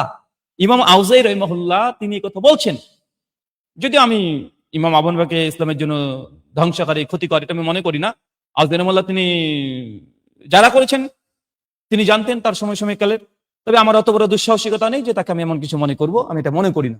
তবে এই জবাব তাদের জন্য যারা বলেন ইমাম আবু হানিফা রাহিমাহুল্লাহ কে যারা যারা করেছে সবগুলোই চতুর্থ শতকের পরে, তার সমসাময়িককালে কেউ যারা করেনি, বরং তার সমসাময়িককালের লোকে ভয়ঙ্কর ভয়ঙ্কর যারা করেছে, মুতাকাদ্দিমিন তার সমসাময়িককালে, পরবর্তীতে যারা কম করেছে সম্মান দেখাতে গিয়ে, সেই সময় ওলামারা আরো ভয়ঙ্কর ভয়ঙ্কর তারা যারা করেছে। কেউ বলতে পারে যে না, সেই সময়কার আলেমদের মধ্যে একে অপরের প্রতি হাসাদ ছিল বিদ্বেষের কারণে। কিভাবে বলবেন যে ইমাম আবু হানিফা রাহিমাহুল্লাহকে বিদ্বেষ করে ইমাম আউজাইর মতো একজন ইমাম, ইমাম আবু হানিফাকে মানে হাসাদের কারণে তাকে যারা করবে? যদি বলেন না ইমাম আউজাই হাসাদের কারণে যারা করেছে, তো ইমাম আউজাইকে অপমান করছেন। একজন ইমামকে বাঁচাতে গিয়ে আরেকজন ইমামকে হাসাদের আপনি অভিযোগ লেপন করছেন, এটা হতে পারে? আবু আইয়ুব সাক্তানি রাহিমাহুল্লাহ বড় মুহাদ্দিস, সনদে মুসলিমে তো আর হাদিস ইমাম মুসলিম তার সনদে নিয়ে এসেছেন, আবু দাউদ তিরমিজিতে এসেছে তার সনদ সহকারে, আবু আইয়ুব সাক্তানি, আবু আইয়ুবের সনদ আবু দাউদে তো আছেই, তিনি বড় মুহাদ্দিস। তো তিনি যদি ইমাম আবু হানিফার হাসাদের কারণে বিদ্বেষ প্রসঙ্গে এই যারা করে যদি বলেন, তো আপনি আইয়ুব সাক্তানি একজন মুহাদ্দিস ইমাম, তার প্রতি আপনি বিদ্বেষ করছেন, তারপরে মিথ্যা হতে পারে আপনি অভিযোগ লেপন করছেন, তাই কাকে বাঁচাবেন? একজনকে বাঁচাতে গিয়ে আরেকজনকে অপমান অপদস্থ করবেন, যে শুধুমাত্র বিদ্বেষ থেকে তারা সমসাময়িককালে বলেছে যে না। আচ্ছা চলেন, চতুর্থ ইমাম আবু বকর বিন আয়েশ, বিখ্যাত মুহাদ্দিস, বুখারীর রাবী, কমপক্ষে বুখারীতে ডজন ডজন হাদিস আছে, বিখ্যাত মুহাদ্দিস। চলেন আবু হানিফা রাহিমাহুল্লাহ প্রসঙ্গে তিনি কি বলছেন। আউসাদ বিন সালিম রাহিমাহুল্লাহ বলেন, আমি আবু বকর বিন আয়েশের সাথে মসজিদ বিন আসিদে ছিলাম, তখন একজন মাসালা সম্পর্কে আবু বকর বিন আয়েশকে প্রশ্ন করলো। এক পর্যায়ে সে ব্যক্তি বলল, আবু হানিফা রাহিমাহুল্লাহ এই বলেছেন। তখন আবু বকর বিন আয়েশ রাহিমাহুল্লাহ বলেন, আবু হানিফা মুখ আল্লাহ অন্ধকার করুন, আর যে এমনটি বলেছে তারও মুখ। কিতাবুস সুন্নাহ প্রথম খণ্ড 222 নম্বর পৃষ্ঠা, তারিখে বাগদাদ, খাতিব বাগদাদি 13 খণ্ডে 345 পৃষ্ঠা, সহিহ সনদে। কেউ যদি সনদ পরে অভিযোগ করে ইনশাআল্লাহ আমরা পাল্টা জবাব দিব, সনদের ভাষায় যাচ্ছি না, আমরা পাল্টা জবাব দিব। তো এখানে দেখেন আবু বকর বিন আয়েশ সেই বুখারীর রাবী, বিখ্যাত মুহাদ্দিস, এবং এই রাবীকে সেকা বলেছেন স্বয়ং দলিশ নামাজের মাসাইলে আব্দুল মতিন, আব্দুল মালিক, সকলে সহিহ বলেছেন। বুখারীর রাবী রে ভাই, ডজন খানিক হাদিস সেই বুখারীতে পেয়ে যাবে আবু বকর বিন আয়েশের। আর যদি বলতে চান এই রাবীকে যে না এর মধ্যে হাসাদ ছিল, এ ভুল বলেছে, মিথ্যা বলেছে ইমাম আবু হানিফার উপরে যদি বলেন, তাহলে হানাফি মাযহাবের ডজন ডজন হাদিস তারা আবু বকর বিন আয়েশের সনদ দিয়ে দিয়েছে। তারা ওই হাদিসগুলো সব জাল স্বীকার করে নিতে হবে, সব হাদিসকে জাল স্বীকার করতে হবে। যেটা আবু বকর বিন আয়েশ যেই সনদে আছে হানাফিরা দলিল দেয়, এবং বুখারীর রাবী তিনি মুহাদ্দিস একজন, তিনি ইমাম আবু হানিফা প্রসঙ্গে এই মন্তব্য করছেন। এটা ভয়ঙ্কর যারা করছেন, কাযযাব, মিথ্যুক, মিথ্যাবাদী, কখনো কখনো সত্য বলে দিতে পারে, সম্ভাবনা আছে, কিন্তু এই ধরনের যারা করা, কোন মুহাদ্দিস যে যারা করে গ্রহণযোগ্য। কারণ আবু বকর বিন আয়েশ তিনি বুখারীর রাবী, সাদিক, সত্যবাদী হতে কোনো সন্দেহ নেই। তিনি মিথ্যা বলবেন আপনি মনে করেন? যিনি বুখারীতে আসছেন, যার ব্যাপারে ডজন ডজন, কমপক্ষে 20 জন মুহাদ্দিসদের আমরা দেখাতে পারবো যে এর উপরে প্রশংসা, তিনি সাদিক হওয়ার, সিকা সাদিক হওয়ার ব্যাপারে কোনো সন্দেহ নেই। ইমাম ইবনে হিব্বান থেকে শুরু করে সবাই নিয়ে এসেছে, আর বুখারীর রাবী। আমজনতার জন্য এটা যথেষ্ট যে তিনি মিথ্যা বলবেন, তার ভিতরে হাসাদ থাকবে, তিনি সাদেক না, এরকম হতে পারে না। তো তিনি এই কথা বলছেন ইমাম আবু হানিফা রাহিমাহুল্লাহর সঙ্গে, তার মূল্যায়ন, এটা আমাদের মূল্যায়ন না। দেখেন, চলেন 5 নম্বর যারা ইমাম আহমেদ বিন হাম্বল বলেন এই ব্যক্তিকে কি বলবেন। ইমাম আহমেদ বিন হাম্বল রাহিমাহুল্লাহ ইমাম আবু হানিফার ফকিহ হওয়ার ব্যাপারে তিনি কখনো কখনো তিনি কথা বলেছেন। এখন দেখেন, ইমাম আহমেদ বিন হাম্বল রাহিমাহুল্লাহ জন্ম 164, মৃত্যু 241 হিজরি। তিনি ইমাম আবু হানিফার সঙ্গে কি বলছেন, আর এটা নকল করছেন। দেখেন, আব্দুল্লাহ বিন আহমেদ বর্ণনা করছেন, মানে ইমাম আহমেদ বিন হাম্বল রাহিমাহুল্লাহ স্বয়ং সন্তান তার বাবার কাছ থেকে যেটা শুনেছেন সেটা বলছেন। তিনি বলেন, আমার পিতাকে তথা আহমদকে বলতে শুনেছি ইমাম আবু হানিফা হাদিসে যায়িফ, এবং তার বর্ণনা মানে তিনি যেগুলো রিওয়ায়াত করেছেন সেগুলো যায়িফ। তিনি হাদিসে তো যায়িফ, তার কাছে হাদিস নেওয়া যাবে না, এবং যে কটা হাদিস বর্ণনা করেছে সেগুলো যায়িফ। কে বলেছেন এটা? ইমাম আহমেদ বিন হাম্বল। রিওয়ায়াত কে করছেন? তার সন্তান। একদম সহিহ সনদে, কিতাব যুআফা কাবীর 4th খণ্ডে 285 নম্বর পৃষ্ঠায় সহিহ সনদে প্রমাণিত আছে। আচ্ছা, চলেন আরেকজন সুলাইমান বিন দাউদ ওকাইলি রাহিমাহুল্লাহ, আমি আহমেদ বিন হাম্বল হাসান তিরমিজি থেকে শুনেছি, তিনি বলেন আমি আহমেদ বিন হাম্বলকে বলতে শুনেছি আবু হানিফা রাহিমাহুল্লাহ কাযযাব ছিলেন। নাজুল্লাহ বলছি আমি আমার তরফ থেকে, এই সনদ সহিহ, কিতাব যুআফাল কাবীর 4th খণ্ডে 284 নম্বর পৃষ্ঠা। ইমাম আহমেদ বিন হাম্বল রাহিমাহুল্লাহ ইমাম আবু হানিফাকে কাযযাব বলেছেন, মিথ্যুক বলেছেন। তাহলে ইমাম আবু হানিফা থেকে যেসব হাদিস এসেছে বা তার সম্পর্কে যে ফিক এসেছে বাদ দিয়ে দেবো? আমি এই জন্য বলেছি, শুধু ইলমুল রিজাল দেখে আব্দুর রাকিবুল যে খেলায় মেতেছে, এ থেকে কাউকে বাঁচানো সম্ভব নয়। ইলমুল রিজালের পাশাপাশি উসুলুল হাদিস যেগুলো মুহাদ্দিসগণ দিয়েছেন, যে 7খানা উসুল দিয়েছি হানাফিদের, দেওবন্দীদের, ওটা আমাদের উসুল নয়, দিয়ে সহিহ প্রমাণ হয়। চলেন 6 নম্বর, ইমাম আবু আওয়ানা রাহিমাহুল্লাহ 176-এ মৃত্যু। আবু আওয়ানাকে বোঝাতে হবে, তার স্বয়ং হাদিসের গ্রন্থে মজুদ আছে। আবু আওয়ানা স্বয়ং হাদিসের গ্রন্থ মজুদ আছে, হানাফিরা এই গ্রন্থ থেকে তারা দলিল দেয়, এমনকি রফলের ইনকার করার জন্য আবু আওয়ানা থেকে দলিল দেয়, যে ইবনে উমর থেকে দলিল তারা একটা পেশ করে যে রফলের নবী করেননি, এরকম দলিল তারা পেশ করে আবু আওয়ানা থেকে। দলিল সহ নামাজের মাসালা নিয়ে এসেছে। এমন মুহাদ্দিস, যিনি মুহাদ্দিস হিসেবে, সাদেক হিসাবে নো ডাউট থাকতে পারে না, হানাফি আহলে হাদিস সকলে একমত। তিনি কি বলছেন ইমাম আবু হানিফা প্রসঙ্গে? দেখেন, প্রথম খণ্ডে 207 নম্বর পৃষ্ঠায় কি বলছেন দেখেন। আবু আওয়ানা বলেন, আবু হানিফা শরাব তথা মদ সম্পর্কে জিজ্ঞাসা করা হচ্ছিল, তিনি জবাবে কেবল সমস্যা নেই বলেছিলেন। তাকে মুস্কির তথা নিষেধাজ্ঞা সম্পর্কে জিজ্ঞাসা করা হয়, তিনি বলেন হালাল। এটা শরাব, মুস্কির, খামরুন, খামার, এই মদের বিভিন্ন পরিভাষা আছে। তো আবু আওয়ানা রাহিমাহুল্লাহ ইমাম আবু হানিফার হাদিসের ব্যাপারে তিনি এই মন্তব্য করেছেন। চলেন 7 নম্বর, আবু যুরা রাজি, পয়েন্ট টু বি নোটেড।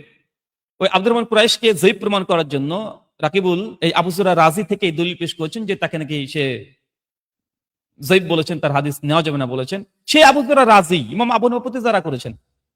এখন কি আবু যুরা রাজির উপরে যদি এত নির্ভরশীল হয়ে যায়, তাহলে নিজের ইমামকে বাতিল করে দিতে হবে। দেন কিতাব যুআফা 570 নম্বর পৃষ্ঠা, তারিখে বাগদাদ 2য় খণ্ডের 179 নম্বর পৃষ্ঠা, 4th খণ্ডের 253 পৃষ্ঠা, একদম সহিহ সনদে হাফেজ ইবনে হাজার শেষ অংশে বর্ণনা করেছেন লিসানুল মিজান 5ম খণ্ডের 122 নম্বর পৃষ্ঠা। দেখেন, আব্দুর রহমান কুরাইশকে যায়িফ বলার জন্য রাকিবুল সাহেব তিনি লিসানুল মিজান থেকেও দলিল দিয়েছে, আবার আবু যুরা রাজি থেকে দলিল দিয়েছে। কিন্তু এরা দুজনই আবার ইমাম আবু হানিফা রাহিমাহুল্লাহ যারা নকল করছে। কি বলছে দেখেন, আবু যুরা রাজি রাহিমাহুল্লাহ বলেন আবু হানিফা জাহামিয়া ছিল, এবং মুহাম্মদ বিন হাসান মানে ইমাম আবু হানিফার যে ছাত্র মুহাম্মদ বিন হাসান, তিনিও জাহামিয়া ছিলেন। উস্তাদ জাহামিয়া, ছাত্র জাহামিয়া। কে বলছে? আমি। আবু যুরা রাজি বলছেন। ইমাম ইবনে হাজার আসকালানী তিনিও নকল করছেন, তারিখে বাগদাদি খাতিব বাগদাদিও নকল করছেন, কিতাব যুআফার মধ্যে নকল করা হচ্ছে আবু যুরা রাজির এই আকওয়াল। আর তিনি 264 হিজরিতে মৃত্যুবরণ করেছেন। এখন কি মেনে নেবেন? আবু যুরা রাজি আব্দুর রহমান কুরাইশকে যায়িফ বলেছে, মেনে নিয়েছেন, তো এটা মেনে নেন, কেন মানবেন না? চলুন, ইমাম আবু ইসহাক ইব্রাহিম বিন ইয়াকুব আল-জাওজানি রাহিমাহুল্লাহ তিনি 259 হিজরিতে মৃত্যুবরণ করেছেন। তিনি বলছেন যে আবু হানিফা রাহিমাহুল্লাহর হাদিস ও রায় গ্রহণযোগ্য নয়। দেখেন, এখানে তো দুটোকেই বাতিল করে দিয়েছে। এটা আহলুর রিজাস 75 নম্বর পৃষ্ঠা ইবনে আব্দুল বার রাহিমাহুল্লাহ কামিলের মধ্যে উল্লেখ করছেন, 7ম খণ্ডের 2474 নম্বর জীবনীতে তারিখে বাগদাদ 13 খণ্ডের 491 পৃষ্ঠায়। ইমাম জাওজানি রাহিমাহুল্লাহ তিনি তো আবু হানিফা রাহিমাহুল্লাহর হাদিসকে অস্বীকার করে দিয়েছেন যে হাদিসে তিনি যায়িফ ছিলেন, তার রায় যায়িফ, গ্রহণযোগ্য নয়, মানে যে ফতোয়া দিতেন। যদিও এই মতে অনেক মুহাদ্দিস আছেন, অনেক ফুকাহারা বলেছেন ইমাম আবুল বাদ যে রায় দেন সেটা দুর্বল, অনেকে বলেছেন। তো যাই হোক, তবে তিনি ইমাম ছিলেন, আমি স্বীকার করি তিনি ইমাম ছিলেন, মুসলিম উম্মাহর ইমাম ছিলেন তিনি। তার কাছ থেকে ইলম নেওয়া, যেগুলো কল্যাণকর সেই ইলম আপনি নেবেন, অবশ্যই নেবেন, 100% নেবেন, কোনো সমস্যা নেই। এখানে 8 নম্বর হয়ে গেল। 9 নম্বর দেখেন, ইমাম আবু কাত্তান আমর বিন হাইসান রাহিমাহুল্লাহ 198 হিজরিতে মৃত্যুবরণ করেন। তিনি আবু হানিফা রাহিমাহুল্লাহ সম্পর্কে বলছেন তিনি হাদিসে অক্ষম ছিলেন, দুর্বল ছিলেন, ন্যাংরা ছিলেন, পঙ্গু ছিলেন। কিতাবুজ যাফল কাবীর 4th খণ্ডে 225 পৃষ্ঠা, তারিখে বাগদাদ 13 খণ্ডের 1440 নম্বর পৃষ্ঠা। এটা সহিহ সনদে। 11 নম্বর দেখেন, ইমাম বুখারী রাহিমাহুল্লাহ স্বয়ং তিনি মুরজিয়া বলেছেন, এবং ইমাম আবু হানিফার ব্যাপারে যখন ইমাম বুখারী জিজ্ঞাসা করেছিল তিনি তখন সুকুত ছিলেন, সাক্তু আনহু। আর এটা হাদিস জগতের উসুলুল হাদিসের পৃষ্ঠায় বইগুলো পড়লে সকলেই জানেন, ইমাম ইবনে কাসির তিনিও আলোচনা করেছেন। কাওয়াইদে উলুমুল হাদিসের মধ্যেও হানাফি দেবন্দি জাফর আহমেদ উসমানী আলোচনা করেছেন। ইমাম বুখারী রাহিমাহুল্লাহ কোন রাবি ব্যাপারে যদি সাক্তু আনহু এই শব্দ বলে, তাহলে সেই রাবি মানে পরিত্যাজ্য, মানে তার কাছে হাদিস নেওয়াই যাবে না, মানে এত মানে জয়ীফের চেয়ে, জয়ীফুল জিদ্দানের চেয়ে তো ভয়ঙ্কর। যে সাক্তু আনহু ইমাম বুখারী কোন রাবির সঙ্গে বলে দেয়, তাহলে সে মানে জয়ীফুল জিদ্দানের চেয়ে তো ভয়ঙ্কর, খতরনাক রাবি, তাকে হাদিস গ্রহণ করাই যায় না। এটা ইমাম বুখারী রাহিমাহুল্লাহর উসুল। চলেন 12 নম্বর, ইমাম আব্দুর রহমান বিন আবি হাতিম রাজি, তাই অনেক লম্বা আলোচনা আবু হানিফা রাহিমাহুল্লাহ প্রসঙ্গে। যখন তাকে একটা মাসআলা প্রসঙ্গে জানতে চেয়েছেন, ইমাম মালিক রাহিমাহুল্লাহর কথা নকল করে বলছে নিশ্চয়ই আবু হানিফা ভ্রান্তির উপরে দৃঢ় ছিলেন, এবং এই কথাটা গুরুত্বপূর্ণ। এর দিকে দলিল মানে দৃঢ় ছিল, এর দিকে দলিল দিতে এমনকি সহি বিষয়টি তার কাছে স্পষ্ট হওয়ার হলেও সে ফিরতো না, মানে তাকে সহি হাদিস দিলেও সে ফিরতো না। ইমাম মালিক রাহিমাহুল্লাহ থেকে আবু হাতিম রাজি ইমাম মালিকের আকওয়াল নকল করে তিনি এই কথা বলছেন। আর এই কথাটা আছে তারিখে বাগদাদ 13 খণ্ডের 421 নম্বর পৃষ্ঠায়। আদাব ওয়া মানাকিব শাফি, মানাকিবে শাফি 210 নম্বর পৃষ্ঠায় সহিহ সনদে পাওয়া যাচ্ছে ইমাম আবু হানিফা প্রসঙ্গে। চলেন, ইমাম তিরমিজি রাহিমাহুল্লাহ, এটা জামে তিরমিজি খুললে পেয়ে যাবেন। জামে তিরমিজিতে কমপক্ষে আমার জানা মতে 6 থেকে 7 জায়গাতে ইমাম আবু হানিফাকে ইমাম তিরমিজি কালাম করেছে হাদিসের ক্ষেত্রে।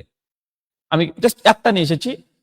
পরবর্তী সময়তে যদি এই মুহাদ্দিস গুলো থেকে যদি আরো সনদ নিয়ে আসি, কমপক্ষে 7টা 8টা করে সনদ নিয়ে আসা যাবে, যে এই মুহাদ্দিস গুলো আমি একটা করে নিয়ে এসেছি।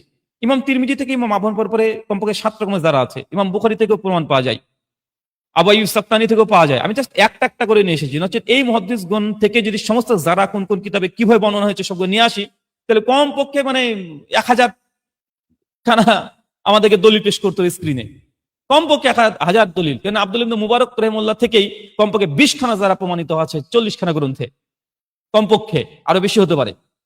তারপরে একটা করে দলিল নিয়ে এসেছে এখানে। ইমাম আবু হানিফা রাহিমাহুল্লাহ প্রসঙ্গে আলোচনা করতে করে সুনান তিরমিজিতে একটা হাদিস 559 নম্বর হাদিস আলোচনা করতে গিয়ে ইমাম তিরমিজি রাহিমাহুল্লাহ শেষে তিনি বলছেন যে ইমাম আবু হানিফা এই মাসালায় খিলাফে সুন্নাহ, তিনি সুন্নাতে খিলাফ ছিলেন। হ্যাঁ, এটা একটা তাবিল করা যায় যে হ্যাঁ এই মাসালায় একটা মাসালায় তিনি খিলাফে সুন্নাহ হতে পারে, বাকি অনেক মাসালায় তিনি সহিহ হতে পারে। তো এটা হাদিসের ব্যাপারে ইমাম তিরমিজির এটা একটা অভিযোগ। ইমাম তিরমিজি থেকে অন্য অভিযোগ আছে যারা প্রমাণিত আছে আবু হানিফা রাহিমাহুল্লাহর উপরে। সেম এই জিনিসই মুসান্নাফ ইবনে আবি শাইবাতে কমপক্ষে 125 খানা মাসালা 350 খানা হাদিস জমা করেছেন ইমাম ইবনে আবি শাইবা, 234 তে মৃত্যুবরণ করেছেন। আবু হানিফা রাহিমাহুল্লাহ রাদ্দে আলা আবি হানিফা এই শিরোনাম দিয়ে তিনি রদ করেছেন 125 মাসালায়। অনেকে বলে মাত্র 125 মাসালায় রদ করেছেন, আমার কিউট ভাই বলেছিল, তার মানে বাকি মাসালা সব সহি। আরে না রে বাবা, উনি তো মিসাল উদাহরণ দিয়েছেন যে মাসহুর যে মাসালা সচরাচর লাগে, এই মাসহুর মাসালাতে 125 খানা মাসালাতে তিনি হাদিস বিরোধী তিনি ফতোয়া দিয়েছিলেন। এটাই মুসান্নাফ ইবনে আবি শাইবাতে মাত্র উদাহরণ দিয়েছেন। বাকি যদি প্রত্যেকটা মাসলা কোন কোন মাসলা ইমাম আবু হানিফা রাহিমাহুল্লাহ হাদিস বিরোধী ফতোয়া দিয়েছে ইবনে আবি শাইবা রাহিমাহুল্লাহ নকল করতেন, তাহলে তার একটা বই রচনা করতে হতো। তিনি জাস্ট একটা বাব রচনা করেছেন, এক বাবে 125 খানা তিনি মাসালা প্রায় 350 খানা হাদিস নকল দিয়ে দিয়েছেন। চলেন, এবং দারাকুতনি রাহিমাহুল্লাহ সেম এক কেসটা করেছেন। আপনি ইসলামিক ফাউন্ডেশন দারাকুতনি থেকেও দেখে নিতে পারেন, হাদিস নাম্বার 1206। ওই যে মান কানা লাহু ইমামু, এই হাদিসের নিয়ে আসার পরে ইমাম দারাকুতনি আবু হানিফা যায়ীফ এটা তিনি ঘোষণা করে দিয়েছেন দারাকুতনির। 97 ইমাম শাফিঈ রাহিমাহুল্লাহ আবু হানিফার তিনি ভুল মাসালা বলতেন, কিতাবের সমস্ত অংশ তার কিয়াসের উপরে, এটাও মানাকিবে শাফি 151 পৃষ্ঠা, তারিখে বাগদাদেও আছে এই ঘটনা। ইমাম শাফি থেকে যারা প্রমাণিত আছে, ইমাম শাফির মতো ব্যক্তি কাকে কি বলবেন? ইমাম শাফি হাসাদ করতেন আবু হানিফা রাহিমাহুল্লাহর উপরে, মানে বিদ্বেষ ছিল। যদি বিদ্বেষ ইমাম শাফি থাকে, হ্যাঁ, এই কথা বলতে পারবেন? উনি তো ইমাম ছিলেন, তার উপরে আপনি আবার যারা করেছেন। দেখেন ইমাম আব্দুল্লাহ বিন মুবারক স্বয়ং ইমাম আবু হানিফা রাহিমাহুল্লাহর ছাত্র, তিনি কি বলছেন দেখেন, যে আব্দুল্লাহ বিন মুবারক রাহিমাহুল্লাহ বলেন যে আবু হানিফা রাহিমাহুল্লাহ কিতাবুল হিয়াল দেখবে আল্লাহ হালালকৃত বিষয় হারাম এবং হারামকৃত বিষয়কে হালাল করে দিয়েছেন। এর সহিহ সনদে তারিখে বাগদাদ তারিখ 426 নম্বর পৃষ্ঠায়। মানে ইমাম আবু হানিফা রাহিমাহুল্লাহ শেষ মতে সম্ভাবনা আছে যে কিতাবুল হিয়াল বলে একটা বই রচনা করেছিলেন। আব্দুল মুবারক বলছেন ওই কিতাব যে পড়বে সে দেখবেন যে ইমাম আবু হানিফা রাহিমাহুল্লাহ আল্লাহর হালাল জিনিসকে হারাম করেছেন আর হারামকে হালাল করে দিয়েছেন। কিতাবুল হিয়াল ইমাম আবু হানিফা রাহিমাহুল্লাহ। তো দুর্ভাগ্যজনক হলে সত্য কথা একটা কথা বলে দিই, এই কিতাবুল হিয়াল আর পাওয়া যায় না, আর পাওয়া যায় না, কোনো সহিহ সনদে কিচ্ছু পাওয়া যায় না। কোথায় যে গায়েব করে দিল আমাদের হানাফি ভাইরা বুঝি না। ইমাম আবু হানিফা রাহিমাহুল্লাহ থেকে একটা গ্রন্থ আব্দুল্লাহ মুবারক রাহিমাহুল্লাহ বলছে কি কিতাবই আর এই দুনিয়ার জমিনে পাওয়া যাচ্ছে না, সহিহ সনদে কিচ্ছু পাওয়া যাচ্ছে না। কোথায় যে গায়েব করলো, কেন যে করলো আপনি বুঝতে পারছেন। ইবনুল মুবারক বলছেন যে আল্লাহ হালালকে হারাম করেছিল, হারামকে হালাল করেছে। ভাই এই কথা কি আমার ইবনুল মুবারক রাহিমাহুল্লাহ, তার ব্যাপারে কি বলবেন? কি বলবেন? ইবনুল মুবারকের যে প্রশংসা এই পঞ্চমুখ, আর সঙ্গে আবু হানিফার ছাত্র ইমাম তিরমিজি, জামে তিরমিজি নেওয়ার পরে জায়গায় জায়গায় আব্দুল্লাহ মুবারকের মানে কথা নকল করে দিয়েছেন। মুহাদ্দিস সকলে চিনেন ইবনুল মুবারক রাহিমাহুল্লাহ। 118তে জন্ম, 181তে মৃত্যু। আবু হানিফা রাহিমাহুল্লাহর ফিকহি সদস্যদের মধ্যে তিনি ছিলেন 40 জন বোর্ডে। চলেন আরেকটা দেখেন, ইমাম আবু দাউদ রাহিমাহুল্লাহ, তার ব্যাপারে কিছু বলতে হবে। সুনান আবু দাউদের মুসান্নিফ, তিনি আবু হানিফার প্রতি মানে আলেমের যে আপত্তি আছে এ বিষয়ে তিনি কোন কোন আলেমের যে অভিযোগ আছে সেগুলো নকল করেছেন ইমাম আবু দাউদ রাহিমাহুল্লাহ।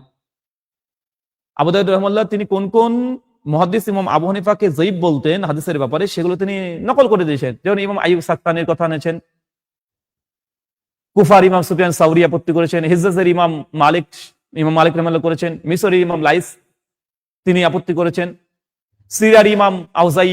মানে ইমাম আবু হানিফা রাহিমাহুল্লাহকে যে যারা করেছে কোন কোন দেশের, মানে মক্কা, মদিনা, সিরিয়া, মিশর, ইয়েমেন, সব জায়গায় তিনি আবু দাউদ রাহিমাহুল্লাহ তিনি বলছেন যে সবাই ইমাম আবু হানিফার প্রতি হাদিসের ক্ষেত্রে যারা করেছেন।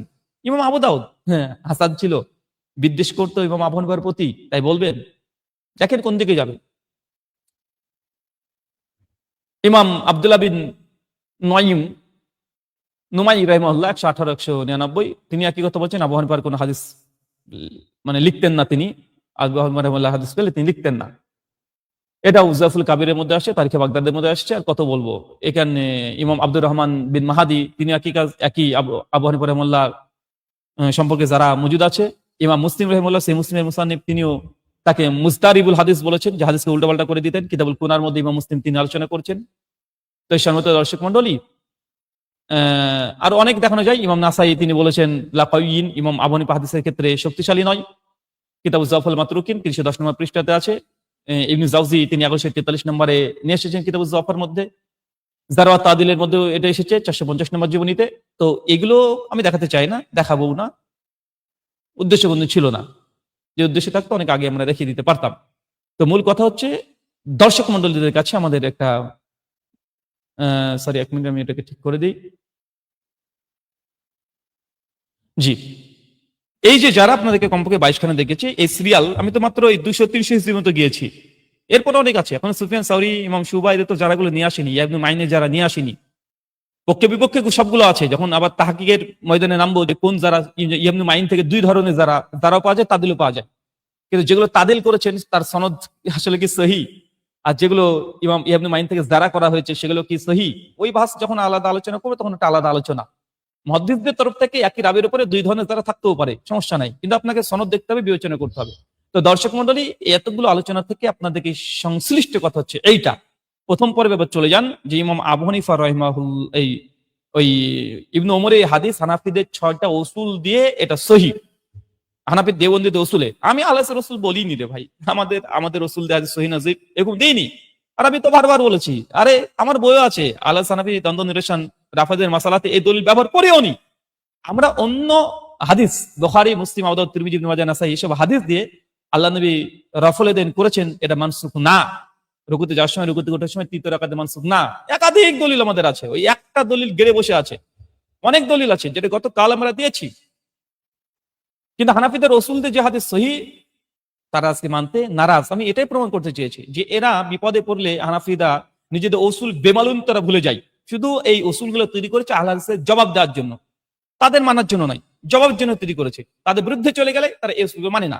এমন প্রশ্ন আসতে পারে, রাহুল ভাই আপনি হানাফিদের অসুল কেন গ্রহণ করছেন হাদিসকে সহি প্রমাণ করার জন্য? শোনেন, এটা হচ্ছে জবাব। যখন আমরা একজন হিন্দুর সঙ্গে ডিবেট করি, ভাস মুনাজারা করি, তাদের বেদ উপনিষদ পুরাণ শাস্ত্র রামায়ণ মহাভারত মানি না, কিন্তু যখন আমরা অভিযোগ আসে আমার নবীর উপরে, তখন আমরা জবাব দিই কোরআন সুন্নাহ থেকে, পাশাপাশি বলি যে তোমাদের রামকৃষ্ণ এরা সেম এই কাজটাই করেছে, এই 8 বছর মেয়েকে বিয়ে করেছে। তার মানে এই নয় যে আমরা হিন্দু ধর্মকে স্বীকার করে নিলাম, তাদের শাস্ত্রকে আল্লাহর কালাম মনে করে থাকলাম। সালাফরা দেখেন, দেওবন্দি ওলামারাও যখন খ্রিস্টান মিশনারিদের জবাব দিতে যায়, তখন বাইবেল থেকে তারা উদ্ধৃতি দেয়, প্রতিপক্ষর দলিল দলিল বানিয়ে রদ করতে চাই করে। আব্দুল মতিন সাহেব দেখেন, তিনিও বাইবেল বিকৃতি বই আলোচনা করেছেন। তো বাইবেল থেকে তিনি রেফারেন্স প্রয়োগ করছে কেন? কারণ বিরোধীদের এটা তাদের কাছে দলিল স্ট্যান্ডার্ড। তাই বিরোধীদের দলিলকে সামনে রেখে বিরোধীকে খণ্ডন করা, এটা জবাব দেওয়ার একটা কৌশল। সালাফ থেকে খালাফ পর্যন্ত সকলে দেয়। নাস্তিকদেরকে যখন আমরা ডিবেট যখন করি, সেই সময়তে যখন কোনো ইসলামী মোরালিটির উপরে যখন প্রশ্ন তোলে, তো নাস্তিকদের যে স্ট্যান্ডার্ড মোরালিটির উপরে দাঁড়িয়ে তাদেরকে আমরা জবাব দিই, কেন এটা তার মোরালিটি। ঠিক একইভাবে হানাফি দেবন্দিরা যে উসুল দিয়ে গেছে, এই উসুলের মানদণ্ডে হাদিস জাল নয়। এই রাকিবুল তিনি নিজে এমনি এমনি বলছে, তার পূর্বে ব্রিটিশদের জামানায় পয়দা হওয়ার পূর্বে কোন মুহাদ্দিস এই হাদিসকে জাল বলেনি। এটা আমার দাবি। এই হাদিস অ্যাকচুয়ালি জাল না জয়ীফ না সহি না হাসান, নিরপেক্ষ মানদণ্ডে মুহাদ্দিসদের উসুল অনুযায়ী এই হুকুমে দিনই। আমি তো বলছি যে হানাফিদের দেওবন্দীদের উসুল অনুযায়ী হাদিস জাল। তার মানে এই নয় যে আমি হানাফিদের উসুলকে স্বীকার করে নিলাম, তার মানে এই নয় যে আমি হানাফি হয়ে গেলাম। নো, আব্দুল মতিন সাহেব যখন খ্রিস্টান মিশনদেরকে খণ্ডন করার জন্য বই লিখছে, বাইবেল বিকৃতি পর্যালোচনা এই বই লিখছে এবং বাইবেল থেকে দলিল দিচ্ছে, তার মানে এই নয় যে আব্দুল মতিন সাহেব তিনি খ্রিস্টান হয়ে গেলেন, বাইবেলকে আল্লাহর কালাম মেনে নিয়েছেন। না, বিরোধীকে খণ্ডন করার জন্য বিরোধীদের দলিলকে দলিল বানিয়ে খণ্ডন করা, এটা সালাফ থেকে খালাফ পর্যন্ত হয়ে আসছে এবং এটা জবাব দেওয়ার একটা কৌশল। কিন্তু বেচারা নির্বোধের মতো বলছে ব্রাদার রাহুল হানাফিদের উসুল মেনে নিয়ে সে হানাফি হতে রাজি, কিন্তু হাদিসকে এই করতে রাজি না, এই করতে রাজি না। মানে এগুলো ইলমি আলোচনা নাই, এগুলো হচ্ছে ডাইরেক্ট, এগুলো চিটিংবাজি, জনগণকে ধোকা দেওয়া। এগুলো দিয়ে মাযহাবের খিদমত হবে, দ্বীন ইসলামের খিদমত হবে না। আর আমি কখনো বলিনি যে হাদিসটা মুহাদ্দিসদের রাসূল অনুযায়ী সহিহ না যায়ীফ। আমি বলছি দেওবন্দীদের রাসূল অনুযায়ী হাদিস সহিহ। আর আমি যেহেতু আহলে হাদিস আর উনি যেহেতু দেওবন্দি, তাই আমার সঙ্গে ডিবেটে এসেছে এই হাদিস নিয়ে, আমি দেওবন্দীদের রাসূল তো প্রয়োগ করবো, প্রতিপক্ষের রাসূল প্রয়োগ করবো না? করেছি, করে সহিহ প্রমাণ করে দিয়েছি তাদের রাসূলে। আমার কাছে হাদিসের মান সহিহ না যায়ীফ না হাসান না হাসান লি গায়রিহি না হাসান লি যাতিহি না এটা জাল মওযু না লা আসলাল্লাহু এর কোনো ভিত্তি নেই। আমি তো আমার হুকুম দিইনি রে ভাই। এটাকে ওই যে বলেছি না, ডিবেটের ময়দান ভাইজান, এটা ডিবেটের ময়দান, বিতর্কের ময়দান, তার জন্য এটা দেওয়া হয়েছে। আর আমাদের কাছে আলহামদুলিল্লাহ দলিল বুখারী মুসলিম থেকে গতকালকের ভিডিওতে আপনারা দেখে নিয়েছেন, দিয়ে দিয়েছি যে আল্লাহ রাসূলের আমৃত্যু রাফলেদান করা বুখারী মুসলিম থেকে প্রমাণিত। নিরপেক্ষ ভাবে আলোচনা এখানে শেষ হয়ে যাওয়ার কথা। তারপরেও আমি জানি এই আলোচনা উনি করতে থাকবেন, কিন্তু আমি যে প্রশ্নগুলো করেছি এগুলোর টু দা পয়েন্টে জবাব দেবে না। আমি প্রমাণ দিয়ে দিয়েছি 1200 ইংরেজদের জমানার পূর্বে এই হাদিসকে যায়ীফ সহিহ ইমাম ইবনে হাজার সনে তালখিসে নিয়ে আসার অর্থই তিনি সহিহ মনে করে নিয়েছেন। কেন? তিনি মুজতাহিদ ফিল মাযহাব, তিনি গ্রহণযোগ্য মুহাদ্দিস এবং হানাফি দেওবন্দীদের উসুল এটাই যে তালখিসের মধ্যে কোনো হাদিস নিয়ে আসার পরে সুকুত থাকলে সেটা হুজ্জাত দলিল, সেটা সহিহ অথবা হাসান। হ্যাঁ, এটা প্রতিপক্ষের দলিলটাই বড় দলিল। ইমাম ইবনে কাসির রাহিমাহুল্লাহ তিনি ডিবেটে একটা উসুল আলোচনা করেছেন যে প্রতিপক্ষের দলিলকে দুর্বল বানানোটাই বিজয়ী। নিজের দলিল পেশ করার দরকার নেই, প্রতিপক্ষের দলিলকে জয়ীফ দুর্বল প্রমাণ করাটাই ভাস মুনাজারার মধ্যে ওই ব্যক্তি এক্ষেত্রে সে বিজয়ী, এই পজিশনে সে বিজয়ী। তাই আমি তো দেওবন্দীদের উসুল দিয়ে করেছি অ্যান্টিভেনম জবাব। অ্যাকচুয়াল হাদিসের হুকুম কি এটা না আমি বলেছি, না এই বিষয়ে আমি আলোচনা করেছি, না আমি এর উপরে হুকুম লাগিয়েছি।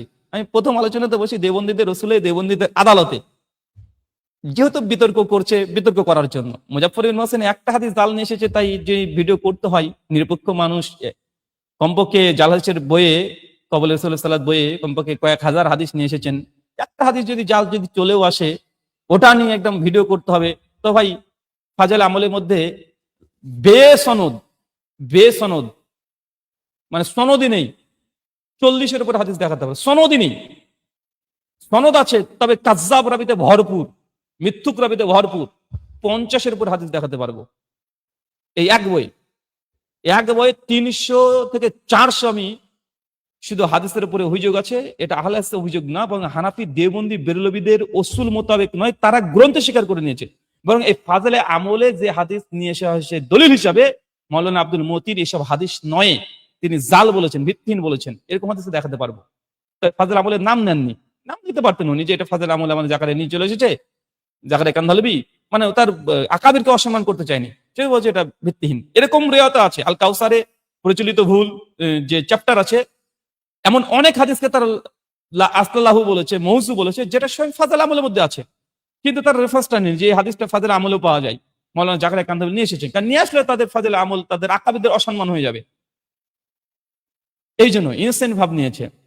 তো মুজাফফর ইবনে হোসেন একটা হাদিস যদি জাল নিয়েও আসে, তার সে আর্গুমেন্ট যে ধরেও নি যে জাল, তো সেক্ষেত্রে যদি ভিডিও করতে হয়, আমল হাজার হাজার মানুষ পড়ছে, এটা সতর্ক করে বলে দেন কোন কোন হাদিস জাল। হ্যাঁ, এখানে বলতে পারে আমাদের ওই মুহাদ্দিস বই তো তাহকিক করে মার্কেটে ছেড়ে দিয়েছে, ইদানিং করেছে, এগুলো কিন্তু প্রসার করেন বেশি বেশি করে। আমি তো মানে শত শত জাল হাদিস দেখিয়ে দিব।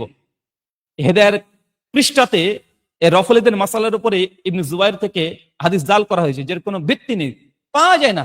ইমাম বাইকের খিলাফিয়াতে তো হাদিস পাওয়া যায়, এমন হাদিস তারা তৈরি করেছে রফলিদের বিরুদ্ধে, যার সনদ তো দূরে কত কোনো মত না কোনো হাদিসের গ্রন্থে পাওয়া যায় না, হাদিসের গ্রন্থেই পাওয়া যায় না, কোন তারিখের গ্রন্থ পাওয়া যায় না। আচ্ছা, দলিল হিসেবে হেদায়ের মতো কিতাবে নিয়ে আসা হয়েছে, হতে স্বামীতে নিয়ে আসা হয়েছে, বাহারুর রায়কে নিয়ে আসা হয়েছে, যেটা হানাফি ওলামারা স্বীকৃতি দিয়েছে, যে এর কোনো সনদই পাওয়া যায় না।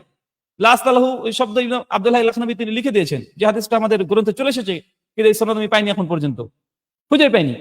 আল্লামা আনোয়ার শেখ কাশ্মীরি ফাইজুল বাড়ির মধ্যে এরকম অনেক জায়গাতে বলেছে যে আমাদের ওলামারা, হানাফির ওলামারা এই হাদিস হিসেবে দিয়েছে, হচ্ছে সেটা হাদিসই না। এরকম শত শত ফেকার গ্রন্থে হানাফিদের বইয়ের মধ্যে যদি আমরা শুরু করি, আল্লাহি ঘন্টার পর ঘন্টা, ভিডিওর পর ভিডিও, কয়েকশো এপিসোড করা যাবে। যে হাদিস না হচ্ছে হাদিস হিসেবে ফেকার গ্রন্থে হানাফিরা নিয়ে চলে এসেছে, এগুলো আমি খণ্ডন করবো না, হানাফি ওলামারা পরবর্তী সময়তে খণ্ডন করে দিয়েছে।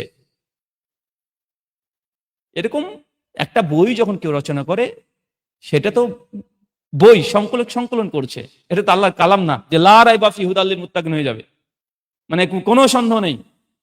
এটা তো আল্লাহর কালাম, সংকলন আলেম বলতে গেলে ভুল করবে, লিখতে গেলে সে ভুল করবে, আমরা মানুষ। তাই কোনো আলেম হাজারখানা হাদিস নিয়ে এসেছে, এর মধ্যে যদি যঈফ বা জাল হাদিস চলে আসে, সেটাকে নিয়ে মানে গাইজওয়ারি করা, মিথ্যুক দাজ্জাল ফতোয়া দেওয়া, কতটা যৌক্তিক, কতটা ইলমানা এটা কাজ। তো মুজাফফর ইবনে হোসেন যদি কোনো হাদিস যদি একটা জাল নিয়ে আসে, এই জন্য যে মুজাফফরকে তওবা করতে হয় প্রকাশ্যে, যেটা রাকিবুল বলেছে, তো তোমাদের কি আকাবিরদেরকে কবর থেকে তুলে নিয়ে এসে তওবা করাবা? হাজার হাজার জাল হাদিস আছে, হাজার হাজার আছে। হেদায়ের মধ্যে হাদিসের নামে চালিয়ে দিয়েছে, কবর থেকে তুলে নিয়ে এসে তওবা করাবা?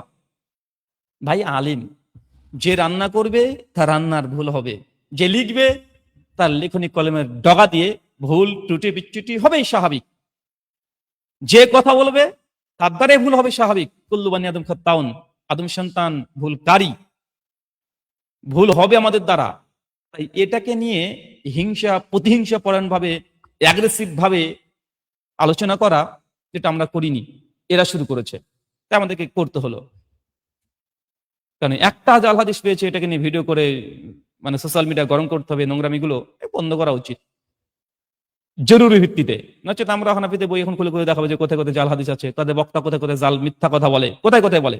আর আমি যেগুলো বলবো বলেছি না, আমি নিজের তরফ থেকে বলবো না, হানাফিদের বই থেকে অ্যান্টিফোনাম দিয়ে দেবো যে তারাই রেওয়াত করেছে হাদিসকে, আবার তারাই জাল বলেছে। এখন আমি বললে দোষী হয়ে যাবে। ধন্যবাদ সকলকে, আপনাদেরকে। ওমা আলাইনা ইল্লাল বালাগ। আসসালামু আলাইকুম ওয়া রাহমাতুল্লাহি ওয়া বারাকাতুহু।